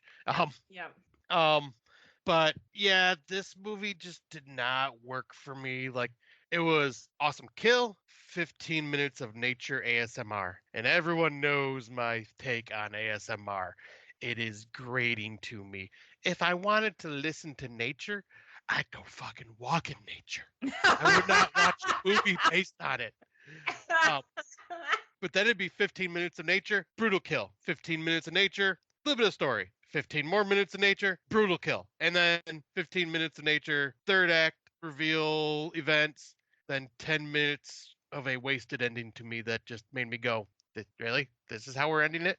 Yep, this is a 2 out of 5 film for me, or a 4 out of 10 for me, because if they would have done something with that ending that I liked more personally, it would have been at least a 3 out of 5. But the way it just kind of ended like that just pissed me off, and I was just like, nah, fuck this, I'm done. I definitely liked it more than Scott did. So did Tim and Matt Wood. So all of a sudden, look who just became 3 best friends. So I see where Scott's coming from, 100%. I think that, again, this is going to depend on how you view movies, what you like, what you don't like. I do think this is an interesting concept. I think forever we've talked about what would it be like to see it from the view of the killer.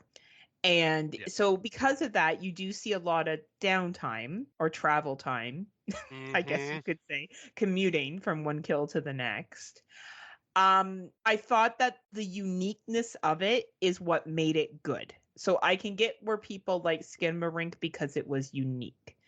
I don't think you can recreate this movie over and over again and it have the same effect.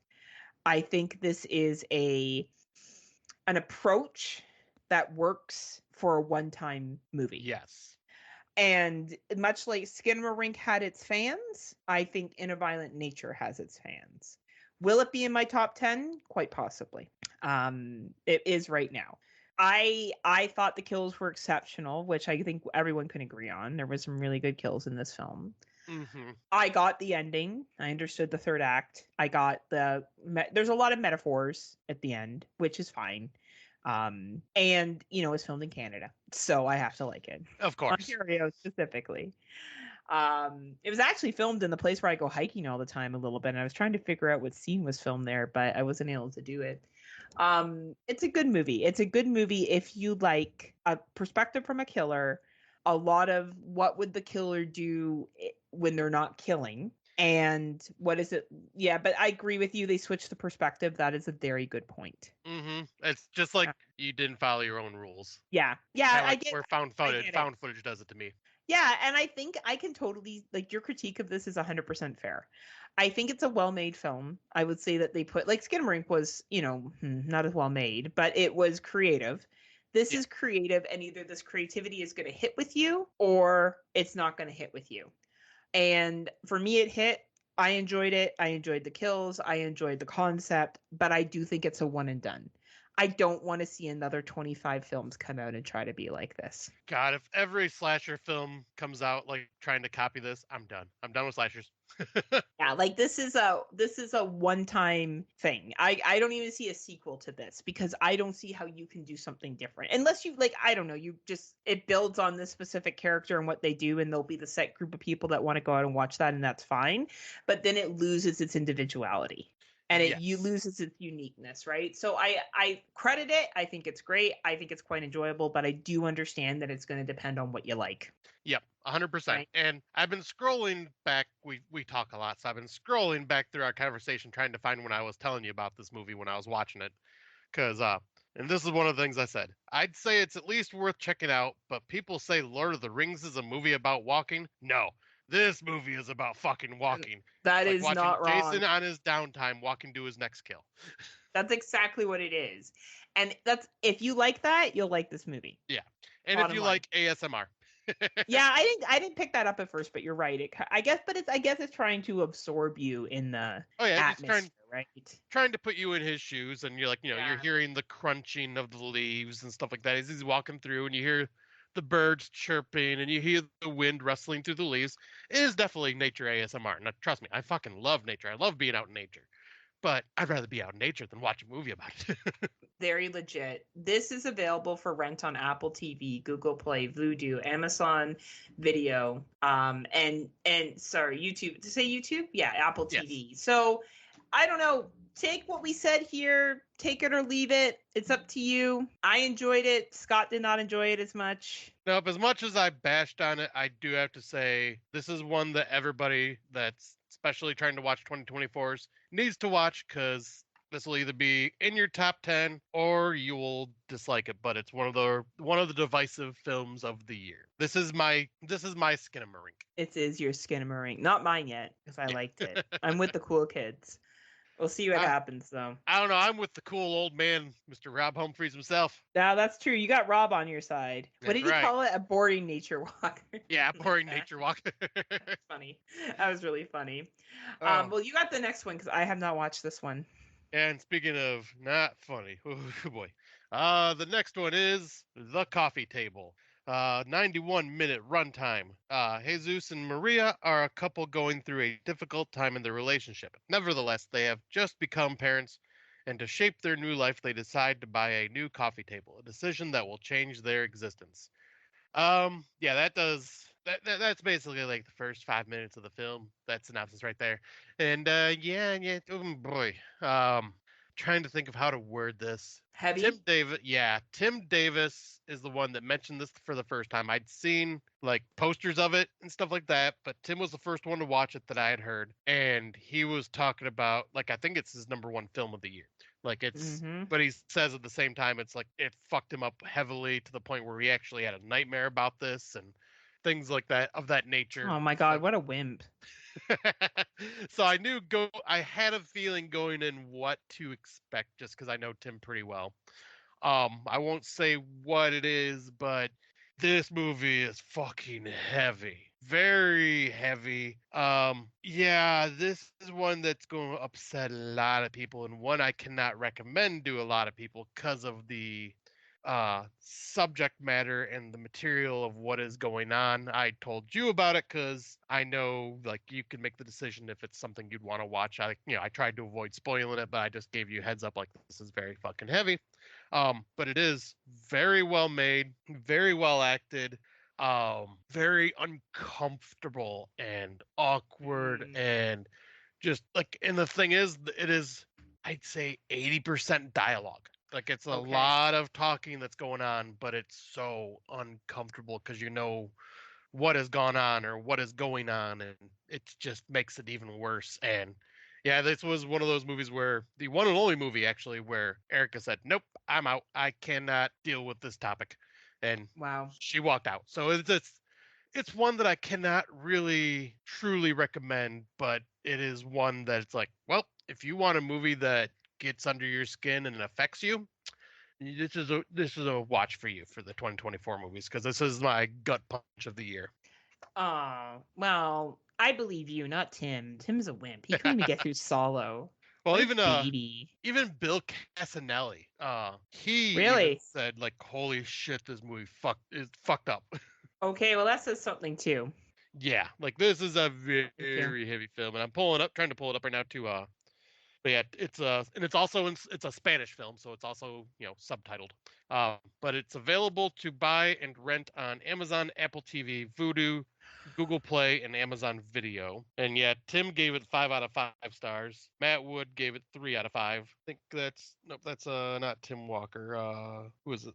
Brandon Young gave it 4 out of 5. So yeah, there's a definite mix of reviews, but only one person really gave it a bad review. All right. Well, I look forward to it. I look forward to being fucked up. Yeah, and I'm waiting for you to finish watching it and let me know what you think, because Yeah, I'm gonna have to be tempted to be like, oh, it wasn't that bad. No, You'll know me. You'll know if Yeah. I'm bullshitting. Yeah, I'll say I think this one will definitely kind of hit you a bit. And then I'll be calling up Tim. I'm like, I have nightmares about it too, Tim. How did you get past it? He'd be like, maybe you shouldn't have been a bitch, Heather, and told me that I should have toughened up. How much is this phone call to Australia costing you? And why are you calling me at 2 a.m? So yeah, the next one is I watched this in the theaters. It was a theater. Oh yeah. So the next movie we're going to talk about is The Exorcism 2024. So just when you thought Russell Crowe wouldn't be in another Exorcism movie, he is. The tagline for this one is, they were making a cursed movie. They were warned not to. They should have listened. A troubled actor begins to unravel while shooting a supernatural horror film, leading his estranged daughter to wonder if he's slipping back into his past addictions or if there's something more sinister at play. So, okay, Russell Crowe's in this, and so is David Hyde Pierce. So we've got two pretty good actors in this film. And this movie is basically about making an exorcism film and then the film being cursed. Okay. So basically what happens is what you hear, Russell Crowe gets this part. And Russell Crowe's a really great actor. Like, he plays this down on their luck actor who gets into this film. And I would say the first 2 acts of this film are really strong. If you're burnt out on exorcism films, this first 2 acts will make you be feeling like, holy shit, this is so much better. I like this so much more. It's different. It's coming at this from a different lens. So it's coming at it that we're making this movie about this demon, and then this shit starts to happen within the movie. Gotcha. And then the 3rd act happens. And I don't know what happened in this 3rd act. I understand the ending, but it just seemed like it kind of got cut short. It's like they ran out of money. It's like they were like fucking like, and I know that you don't always film movies in order, right? Like, you film movies as scenes make sense for where the set is that you are. And I don't know what happened here. I don't know the reason why they chose the ending that they did, because this movie was sitting for me at about a good 8 stars. And then it dropped down to like 5 because I was just like, so the first bit of this movie is really, really good and unique. And then the ending, I was like, what the fuck happened here? So I am interested if you watch it. You could easily watch this at work. It's nothing that's, there's no inappropriateness in it besides, like, I don't know, there's some drinking and stuff, but there's nothing that's overly inappropriate. It's a 95-minute runtime. I'm interested if you watch it to hear your thoughts on it. Okay. Rob is giving it a 0.5 star. Tells you how much he liked it. But I definitely need some more people in the community to watch it for me to really get an idea on if I'm too upset about the ending or what the case may be. But I enjoyed the 1st and 2nd act and the buildup of the idea of working on a cursed horror movie set. I like this concept more than The Pope's Exorcist, which I didn't even bother watching. Oh yeah, you didn't miss much. That was not something that I would say you need to go out and watch. I would say yeah. Like, check it out, Scotty. I'm interested with the concept. It is different enough that at least cool to see what you think. So Apple TV is where you can rent it. Same with Vudu, Amazon, Microsoft Store as well. So those are all options for if you are interested in seeing this film. All right. And so yeah, we can jump on to the next one that you and I both watched. Yes. This is Shana Night Shyamalan's, I think, feature film. So M. Night Shyamalan's daughter. That is The Watchers. 102-minute runtime. Tagline, let them see you. A young artist gets stranded in an extensive, immaculate forest in Western Ireland where, after finding shelter, she becomes trapped alongside three strangers stalked by mysterious creatures each night. Yeah, this was a interesting film, to say the least. Like it just, Yeah. I'm trying to think of how to really talk about this film, because it didn't make that big of an impression on me. Uh, So I'm trying to yeah. remember. See, it Uh, made an impression on me. I can start if you want. yes, please. So this movie was a Heather film. This movie starts off with a metaphor right away. The bird in the birdcage is a metaphor, everybody, for everything throughout the movie.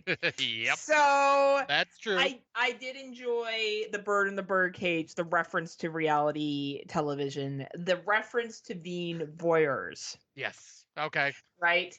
And voyeurism and how that tied into this film. This film is also based in Ireland. Oh, here we go again.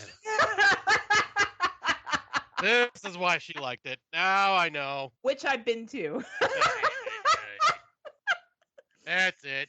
I'm done. That's it. Yeah.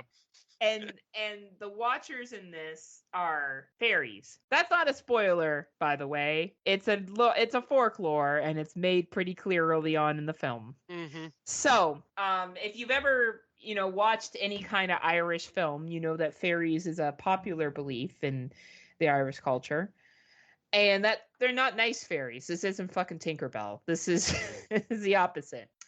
And I really enjoyed this film. I loved the symbolism.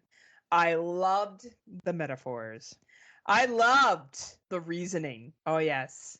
I thought this film was fucking fabulous. I loved the twist, and the only thing I didn't really love is the telltale end. Like the last 5 minutes, I thought was stupid. Fair. The choice that the antagonist makes, I couldn't quite understand. Yeah, I don't even remember. Yeah. This is a Heather film. So when I say this is a Heather film, if you like metaphors, if you like symbolism, if you like, we live in a society of voyeurism, and this is what voyeurism, and we're looking at a different way to explore it with using folklore, this movie may be for you. If you do not like those things, this movie is not going to be enjoyable. Like, it's not bad in a creature feature kind of tune, but the creatures are, you do see some stuff and they are kind of cool. But it's a long creature feature film. Yeah, I was gonna say this. Like I told Heather when I watched this, I'm like, you're gonna like this. It would not surprise me if this will be in your top 10. But for me, I thought it was just very mediocre. And you know me, I'm a folklore nerd. I love that type of shit. Yeah. But it almost felt like this came out in the wrong decade with the whole people obsessed with reality TV show type stuff. I mean, yes, people kind of still are, but not those reality type of TV shows anymore. I don't know. Love Island's huge still. Like, I've never even heard of that. Oh, so I have some streaming services, and Love Island is fucking reality TV is still alive and well. Maybe that's why I'm just kind of disconnected and dissociated from like what is just playing on regular TV nowadays. Do you have cable? No. Okay, that's why. Yeah, that shit's still alive and well. Okay, then that explains it. So it was The Bachelor and The Bachelorette, all that shit's still going. Oh yeah, Married by First Sight and other shit like that. Oh yeah. Wow. Oh yeah. Okay, I'm wrong then. I've just been so disassociated. No, you just have better taste. That's all. I've avoided that. So okay, so it is still relevant. I just felt like I'm like, this was like 10 years ago. What the fuck's this? But, no, I think it could have worked 10 years ago too, right? I think the folklore was kind of sprinkled in there. They're like, oh shit, it's in Ireland. Fairies! Like, I think that's kind of what it felt like it was. I felt like the lore of fairies was so watered down. It was like, oh, it was. Oh, by the way, this is what fairies are. Oh. let us give you a quick description towards like after we reveal what they are. Yeah, like it was like, oh no, voyeurism. Fairies. Okay, they're the creatures. Woohoo! Like it wasn't. Yeah, it definitely I would say was a definitely weak spot of the film for sure. Yeah. But yeah, so this was definitely not a Scotty film. Like I didn't hate it, but it was just it was just mediocre. Like the majority of Shyamalan's films for me, like they're just above average. Not anything to write home for me. Like a few stand out, but not as often. He's just an average Shyamalama ding dong for you. Exactly. his ding dong's okay, but it's not the best ding dong. And I love the ding dong. And you had a lot of experience with ding dongs, so like it's really says something, right? So it depends. If you find that when you listen to this show, you side more with Scotty and his taste, you probably not going to love the Watchers. For the 3 people that exist in this universe that follow with my taste, then you may like the Watchers. Again, that's the best way to kind of describe this. Yeah, because so far everybody that I follow, it's either 2 stars or 3 stars, and only one person that has a 4.5 star. And one person with 5, which is me. Well, I never know yours because you never actually post like your star review, so I know, but I tell you on the show, Sure. So that counts, right? That Yeah. counts. This movie is available on Apple TV, Google Play, Amazon, Cineplex, and YouTube to rent. As I said, if you side with Scotty, don't rent it. If you side with me, rent it. If you side with Scotty, wait for someone else to rent it, or wait to take it through other methods that you may engage in, like borrowing the DVD from a friend. Yeah. Nudge, nudge. Borrow. Borrow. DVD, And Blu-ray. VHS. VHS. Laserdisc. Like actually Reel a film to reel. projector with the reel in your house. Film canister. We go through all these fucking ways that you can watch this movie. But You're that's welcome. legal. Wink, Oh. wink. And you cannot forget about HD DVD. Remember when that that's was right. like HD versus Blu-ray? Oh, that's right. Get all of it. All of it. That's the only way to watch it legally. The next film is on a Tubi. It is called Invited. This was another Tubi? This was, Invited, 2024. I told you to watch. This was the Zoom one. Oh, shit, I got it. Oh, I was thinking the click on, the other one was the one that you were telling me I needed to watch. No. Well, yeah, you get to watch that one too, but Invited is on Zoom.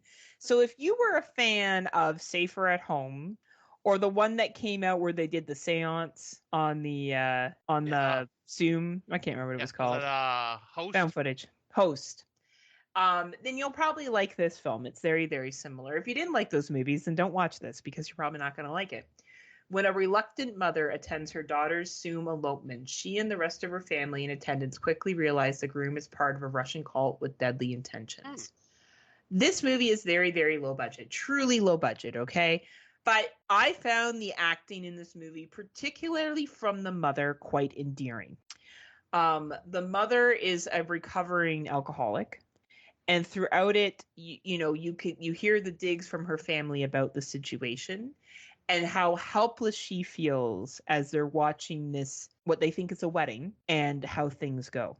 Okay. I was working, and it got to the point where I had to stop working and watch the last 20 minutes because I couldn't look away. Now, I know that another friend of mine has watched this, and she did not enjoy it, and that's fine. I will warn and say this is very low budget. Again, this is filmed just on Zoom. It's builds tension through interaction. There's no over the top gore or anything like that. You're just following the family dynamics and what they see happening and that sense of helplessness. And I think, I've gone through periods, same with Scott, where we talk to each other virtually. Yeah. And we have other friends that we've had game nights virtually through Zoom. I live a lot of my life on Teams through virtual work environments.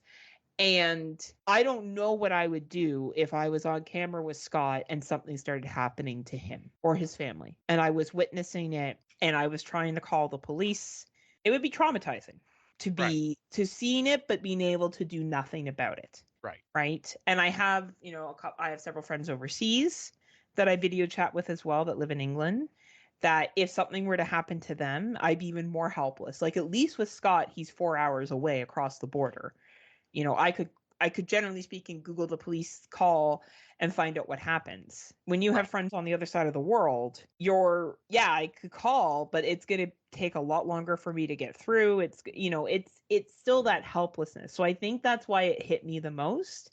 Is because we have so many virtual friendships. Like even we think of Tim and Daniel in Australia. If we were ever podcasting with them and something happened to Tim, it would be the most helpless feeling ever. Right. Like where you physically can't do anything. So I think that's where this movie hits home for people. It may not be for everybody. It is a 70-minute runtime and it is on Tubi. And I'm All right. looking forward to you watching it because I want to hear your thoughts on it. Yeah, it sounds like I need to jump back on Tubi and just kind of binge watch because there's been a few that I've missed now. Yeah, like this is definitely, again, it's not going to be for everyone. Jason Gray, I think you should watch this. I do think Tim and Rob and Daniel and Dave Bailey could all watch it too because I think they have a lot of virtual friendships as well. Right. And I think if you put yourself in the place that if you were watching something happen to someone who you cared about and you could do nothing about it, how disabling that would feel. Right. Yeah. So it's on Tubi, it's for free. It's called Invited. All right. Awesome. Yeah, I will definitely have to watch it then and give my thoughts next time we record. So the next film I watched, oh, wait, no, I didn't. No, I didn't really watch it. No. Was The Not So Quiet Place Part 1 Experience, or Day 1 Experience.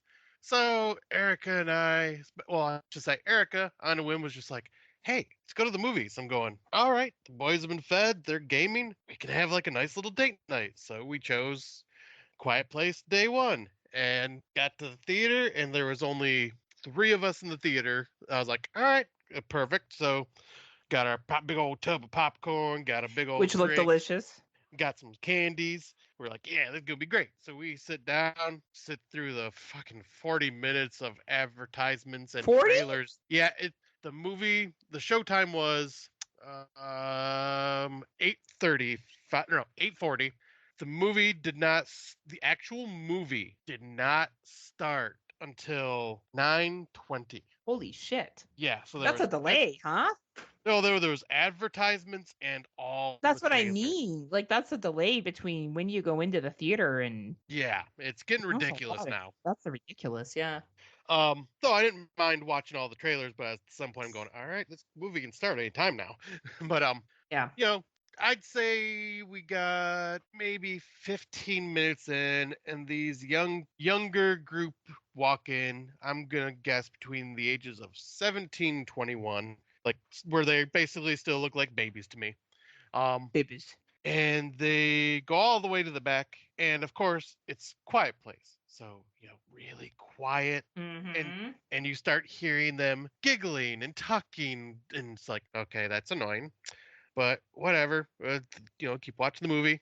Mm-hmm. Then 2 of them get up, run down the aisle, run out, talking about it's too scary for them, so they're trying to leave, and then they come back in. But when they come back in, they decide to sit the row right behind Erica and I, and only a few seats away from us.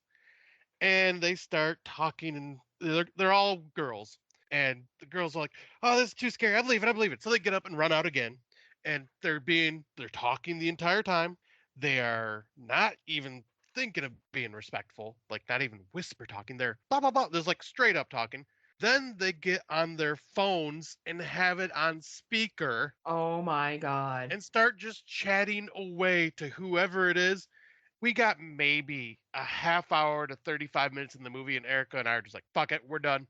We just grabbed our shit and we walked out of the theater. We talked to the manager and just said, can we just get a refund, please? I'm surprised you guys didn't go down and talk to them. Like to the to the kids. Yeah. Oh, it's in Flint. You never know what type of experience you'll have. That's fair. This is American movie theater. Valid point. But I did, as we were walking out, I did just kind of yell out, next time you're at a theater, make sure you learn to stay off your damn phone. And I walked out. Did they say anything? They didn't say anything, but it was during a quiet moment. So they heard me. But we get out, we get a refund talking to the manager, and he's like, I'm so sorry. He's like, I can get you guys in for another show time or whatever. I'm like, unfortunately, we have kids at home, so it's like we can't really stay later.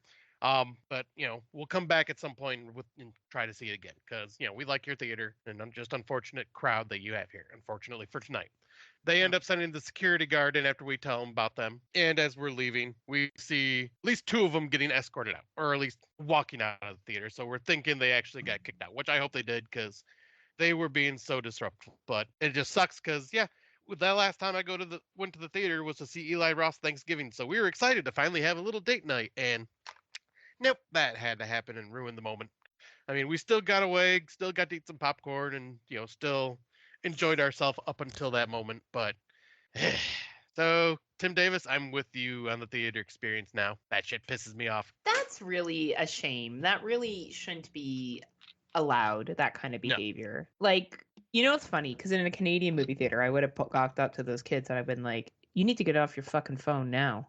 Because I wouldn't be worried about anything happening to me. Besides Right. the kid being like, oh, fuck you. I'd be like, oh, yeah, oh, fuck me. How about I'm going to get you the fucking kicked out of this theater? How about that? Like, what I really want to say to a young kid who's lippy to me, be careful, watch your tone or I'll go fuck your dad and become your new stepmom. I really do want to say that one day, and I really hope I get the chance to. But like, yeah, that's a shame, Scott. Like, that really is a shame.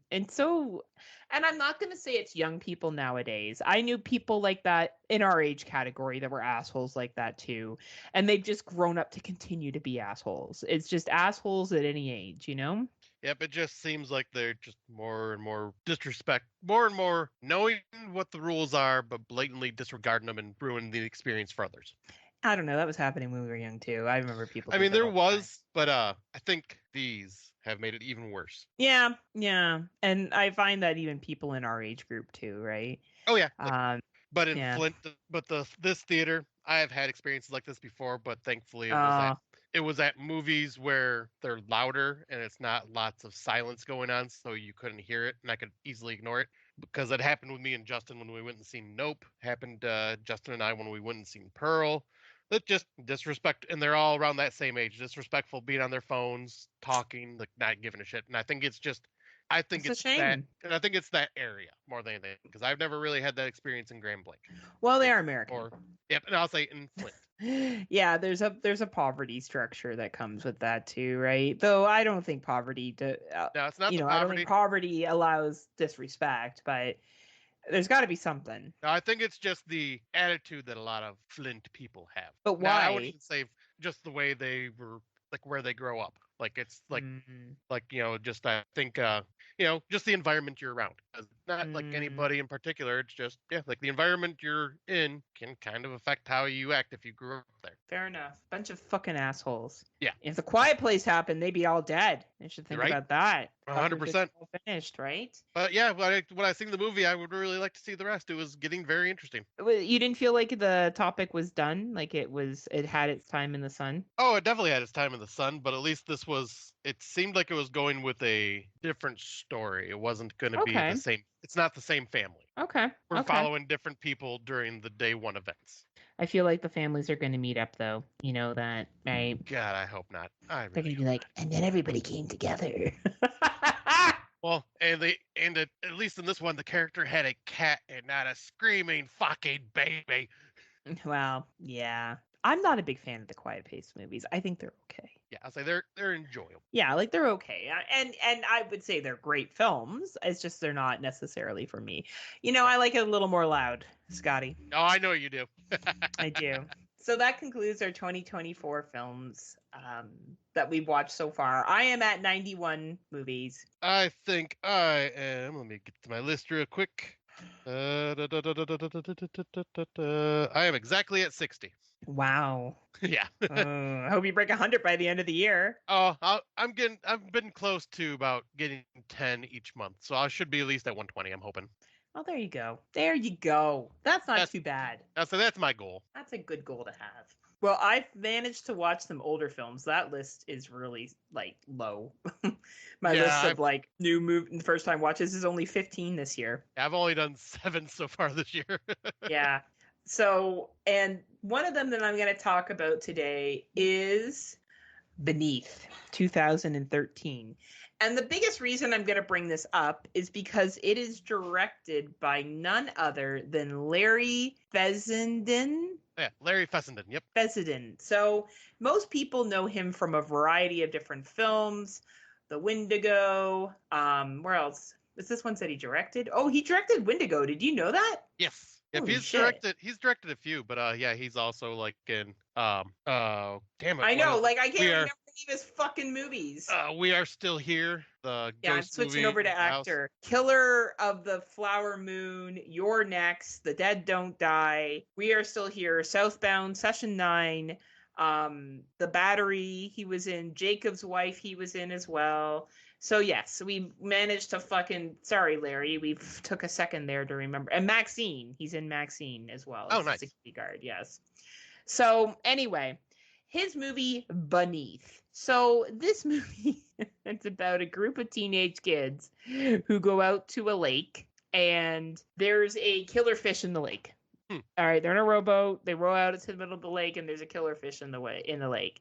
And this movie isn't overly great, but it is all practical effects. So the man-eating fish is a practical effect fish. Nice. So it's hokey, but yet entertaining all at the same time. I actually really liked how the fish looked. The characters on this boat are not likable. None of these teenagers are overly likable.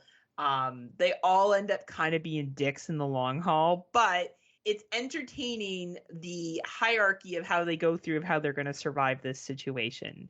Basically, it's isolation horror on this lake in a rowboat with this deadly fish, and a series of events occur that they lose their paddles and they're stuck trying to figure out how they're going to get away from this fish that keeps like ramming into their boat and other shit. It's really like, it's honestly a great summertime fucking film. It's so simple. It's not complicated. It's nothing over the top, but it's fucking entertaining. It is a 90-minute runtime. It is called Beneath. It is available to rent. We have it on a Good Friends Plex. If you and Erica are looking for something to watch to just turn your brain off, honestly, it's easy. It's easy, All right. and the fish is hilarious. Like, you will die at this practical fish. It's funny. And it's Nice. available. It's on for everyone else. If you have Prime, it is available for free on Amazon Prime. Okay, perfect. And Yeah, I think he seems to be a good director. This movie seems to flow. Yeah, I'll say I like pretty much. I try to give anything as a chance that when I see his name in it, because I like him a lot. Yeah, he is cool. But yeah, I did not watch any older movies because I've only watched a total of 7. But and you're too busy reading like a nerd. Yeah, I was gonna say I'm bringing the book knowledge because I'm a bookworm lately. So I'm bringing 2 books to the table for this time around. One I'll just talk about real quickly, but I finally read Stephen King's Pet Sematary for the first time. Yeah, that was very How was well it? done. It was really good. It is definitely detail ridden like a lot of Stephen King's work is. He, goes into great detail about a lot of things.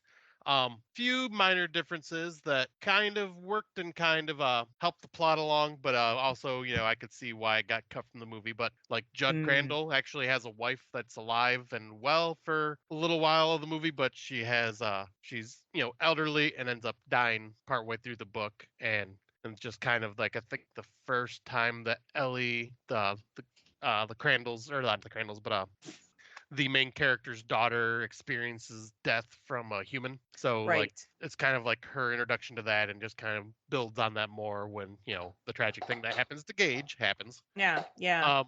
But yeah, there wasn't like a whole lot of differences. It did give a little more reasoning behind why Judd had told him about the pet cemetery, and yeah, because the movie is just kind of like, why would you tell him about that? He's like, oh man, your cat died. Oh, let me tell you about the pet cemetery.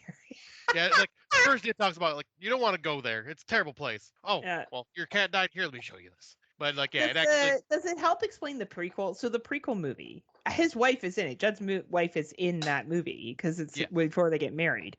Do you find that the book, like that prequel, is maybe trying to help explain the book a little bit more, or no? I think it kind of just latches onto the story that Judd tells in the book about his first experience with someone coming back from the pet cemetery. Okay. And I think it just expands on that story. Like they took that and just kind of built something new off of it. Okay. But yeah, it was a really good read, and first Stephen King that I've read this year. So it's good to get back into the master of horror, because I have a bunch more of his books I want to get to at some point. But then I did another indie horror author, because the Books of Horror Facebook page that I'm on does this thing around this time of year called the Indie Horror Book Brawl, and it's kind of like your the Indie Horror Book Brawl. Yeah, and it's kind of like March Madness bracket style. So they pick an indie author who just released a book in the last year, and they put them up against each other, and whoever. Ooh, I like this. And it's their idea is to get these indie authors more attention and get more people to read their books, and just help promote them more. And yeah, like this whole Facebook group just kind of goes nuts with this brawl, and like everybody starts trying to hunt down the books or find them on Audible, find the physical copies or whatever, and start reading them. And I've read a couple of them already off the Brawl list, like Beta, and I think one of the other ones I talked about. But this one is free on audible.com. At least it was. I don't know if it still is, but it's called Devil's Creek by Todd Keesling. Okay. The narrator definitely took some getting used to because he almost sounded like an old man where none of the characters were really old men. So it just, his voice took a little bit of getting used to. But once it got about halfway, yeah. Like the audiobooks live or die by a good narrator. The guy's a good narrator, just like his voice is a bit distracting. But I will say when it got to the halfway point, like I was hooked, and this book is amazing. Because it's about this back in the 90s, I think it was, a cult in the woods had this preacher was basically built a cult of followers that was worshiping like this other deity. And he would sacrifice children to this god, but they would be his own children. So he would have sex with all of his other congregants and produce offspring that he would sacrifice. So these people find out about it and basically raid this cult and kill the priest and, rescue 6 of his children that are all from different parents. And then it jumps 25 to 30 years later into the present, and you're following the story of these kids as they have grown up and become adults, and they have to come back to the town for one reason or like the other ones, all of them except for one still live in this town, but one of them comes back and they're kind of is like this meetup. Well, then things start happening where the priest comes back to life.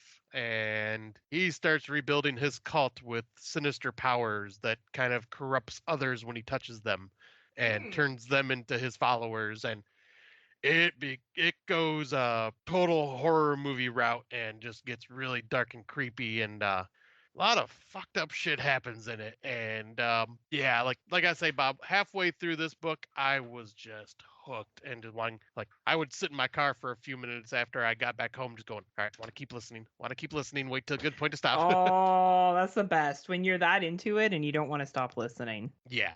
So yeah, this is Devil's Creek by Todd Keesling. I'm not doing it justice with this review, but I'd say it's definitely one of the better independent books I have read this year. Like right up there with Beta. Awesome. So if that book and Beta get put up against each other, I'm gonna cry because I don't know who I'd choose. Which one I love that choose. It's like book wars. I think that's super cute. Yeah. I'm not gonna lie. Oh, and the authors have fun with it. The authors will like talk shit about the other authors and make memes of each other and shit like that. They're all friends and they just start trashing each other. That's cool. Because the authors are actually in this group as well. Oh yeah, right. Like that's fun. What a fun thing, huh? Yeah. Look at I've been in these books. Huh? Yeah, and I've gathered up I think 10 more of the books that are on this brawl. So I'm gonna start diving through them. A lot of them are short, only like 3.5 hour long audiobooks. So I was like, oh yeah, I can burn through those in like 2 days. Yeah, it's amazing with audiobooks, right? I've been reading. I do all self-help ones. So one's about surviving narcissists. And that's interesting, if you enjoy narcissism stuff. I do have the Final Girl support group that I will start listening to. Yeah, that one's a lot of fun. Yeah, so I feel like that I'll have. Oh, do you probably talked about that one on the podcast already, though? Yeah, I don't remember if I talked about that one or if I just briefly brought it up, but it was like one of the first books that got me back into reading. Yeah, for me, it's Audible because I don't read as much as I should. I'm not great at it. I think being dyslexic doesn't help. No, because it is work for me to read. But I do enjoy it. I do think that the movies you make in your head are so much.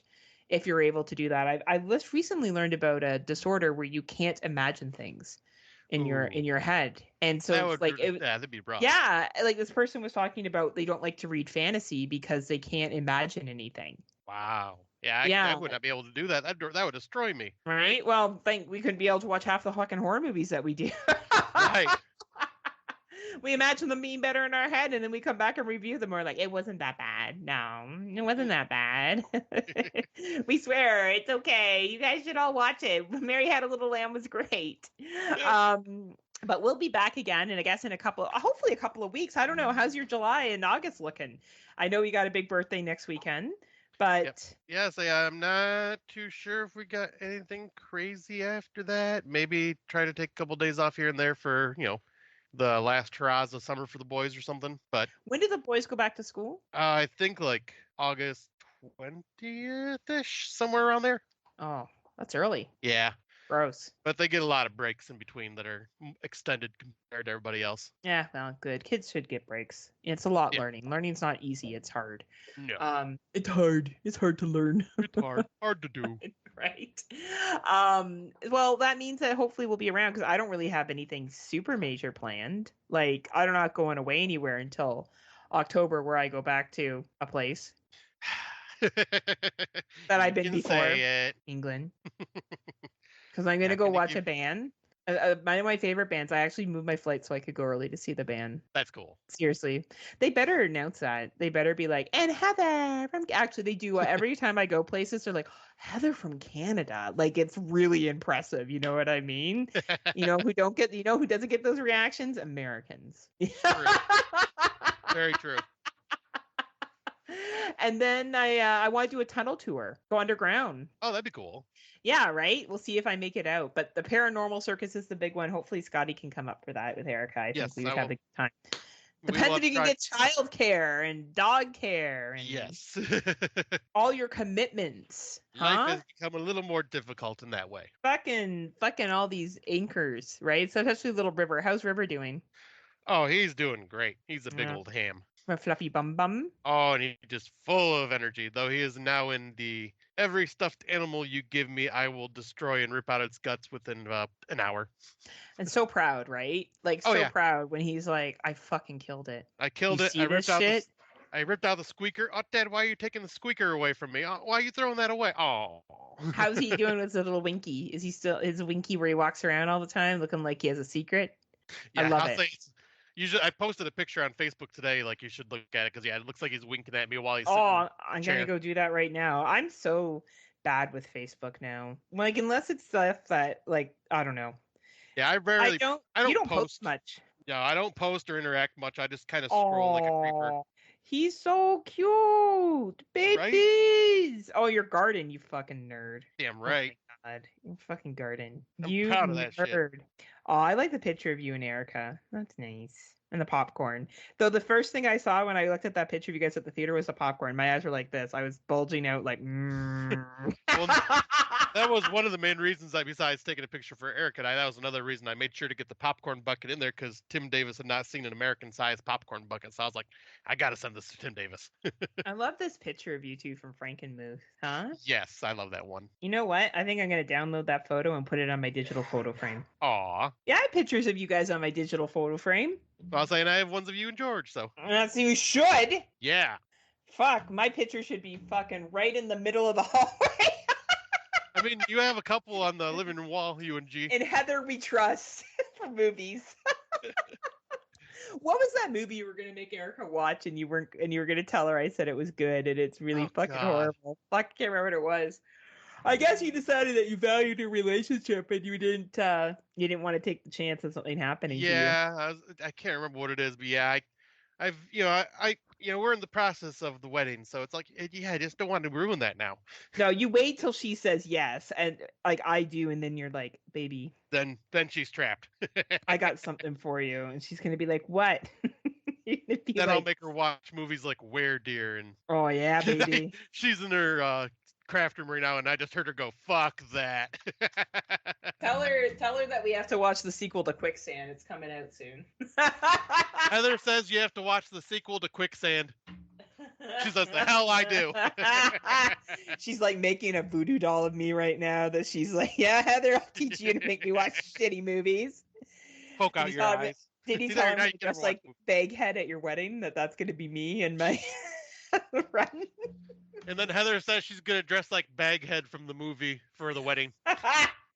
She's like, Heather's fucking crazy. She's no longer invited to the wedding. She says that's fine. We already know how that's gonna end. Yeah, you guys are gonna have to like guide me places. I'm just gonna walk into the walls and stuff. Heather, that's not the way out. Where are you going? Well, I'm excited for M. Night Shyamalan Ding Dong's movie, the Stadium one. That's that gonna looks be fun. Awesome. Trapped. Yep, that looks fun. Alien Romulus looks fun. Fuck yeah. Yep. What else? Terrifier 3. Yeah. Fuck yeah. Don't Speak. No, wait. Oh, wait. Okay. No. No.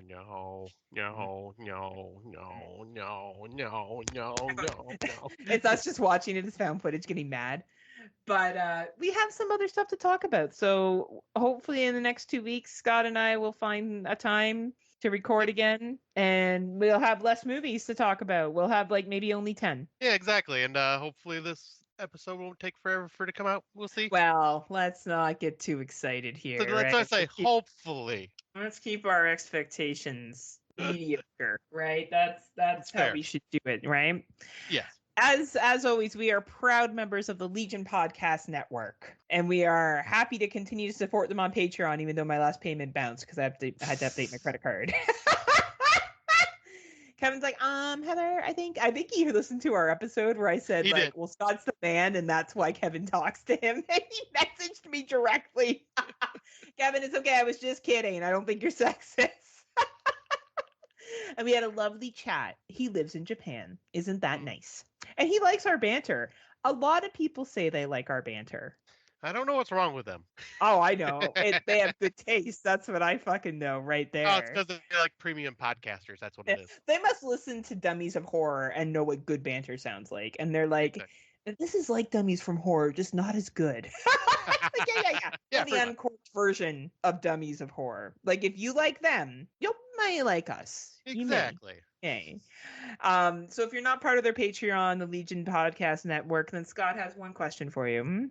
What, pray tell, are you waiting for? What are you waiting for? What are you waiting for? Join us, please. We're lonely. Oh. Okay, what are you waiting for? Join us. We should learn how to say that in different languages, and then each time, right? Should make us truly an international podcast of choices. The premium international podcast. The premium international podcaster choices. Well, thank you everyone for listening. We hope you get a chance to check out some of the movies we recommended. And for the ones that Scott and I didn't agree on, I hope you listen to whoever you like the most. And you either watch it or you don't. You exactly. You can pick and choose, or you just do them all, whatever you want to do. You do you at the end of the day. Thank you to all our you do you, boo. Thank you to all our other podcasters who listen to me tease them. I love them all very, very much, and I'm so grateful that we all have this little podcasting community for as long as we keep going, and we're inching towards episode 100. Yes. At this point, I don't know. It may not be special. It's just the same old for us, because I don't know if Scott has time to do what I want us to do. Maybe that's something we do in the new year. I don't know. We'll see. I think I can squeeze the time in for that. We'll see. This world is just crazy. We don't know when we're going to record. We don't know when Scott's going to edit. Everything is just day by day. It's true. I'll say, because I am now the wild card, bitches. That's right. He's the wild family man. He's very wild. His fucking wife has a craft room. That's how wild he is. Hey, I was so wild. I had a Mike's Hard Lemonade during the day yesterday. What? The day? Hardcore right there, Heather. And that's nuts, Scott. Maybe you start packing to the movie theaters, too. Maybe that's how much wild you could be. Right? You never know. Pull out your gun. Be like, I said shut the fuck up. I'm getting crazy over here. I couldn't know what to expect. Right? They're like, why does my dad have a gun? This guy looks he's an undercover cop. What's he doing with a gun in the fucking movie theater? Well, I guess other cops would have them, right? Mm-hmm. Maybe they need to like do something about that. If that's a problem with like it's that big of a deal, but I don't know. Maybe something should be done. You think so? You think so? They're also scared of the teenage kids. Everyone's scared of the teenage kids, and right. This feel of the horror movie coming up. So until next time, kiddies. Oh, that's your line. Whoops. It works out. And that's everyone. Thank you for listening. We'll see you whenever we see you, hopefully in a couple of weeks. Hopefully Scott gets us out by the end of the summer. And did you have anything you want to say to the good people, Scotty? Yes. So, I'll just kind of go off what Heather was saying there. We'll see you when you see it. You'll take what we'll give you. When I decide to release this episode, you'll take it. No, in all honesty, love you all and have a great day and unpleasant dreams. See you later.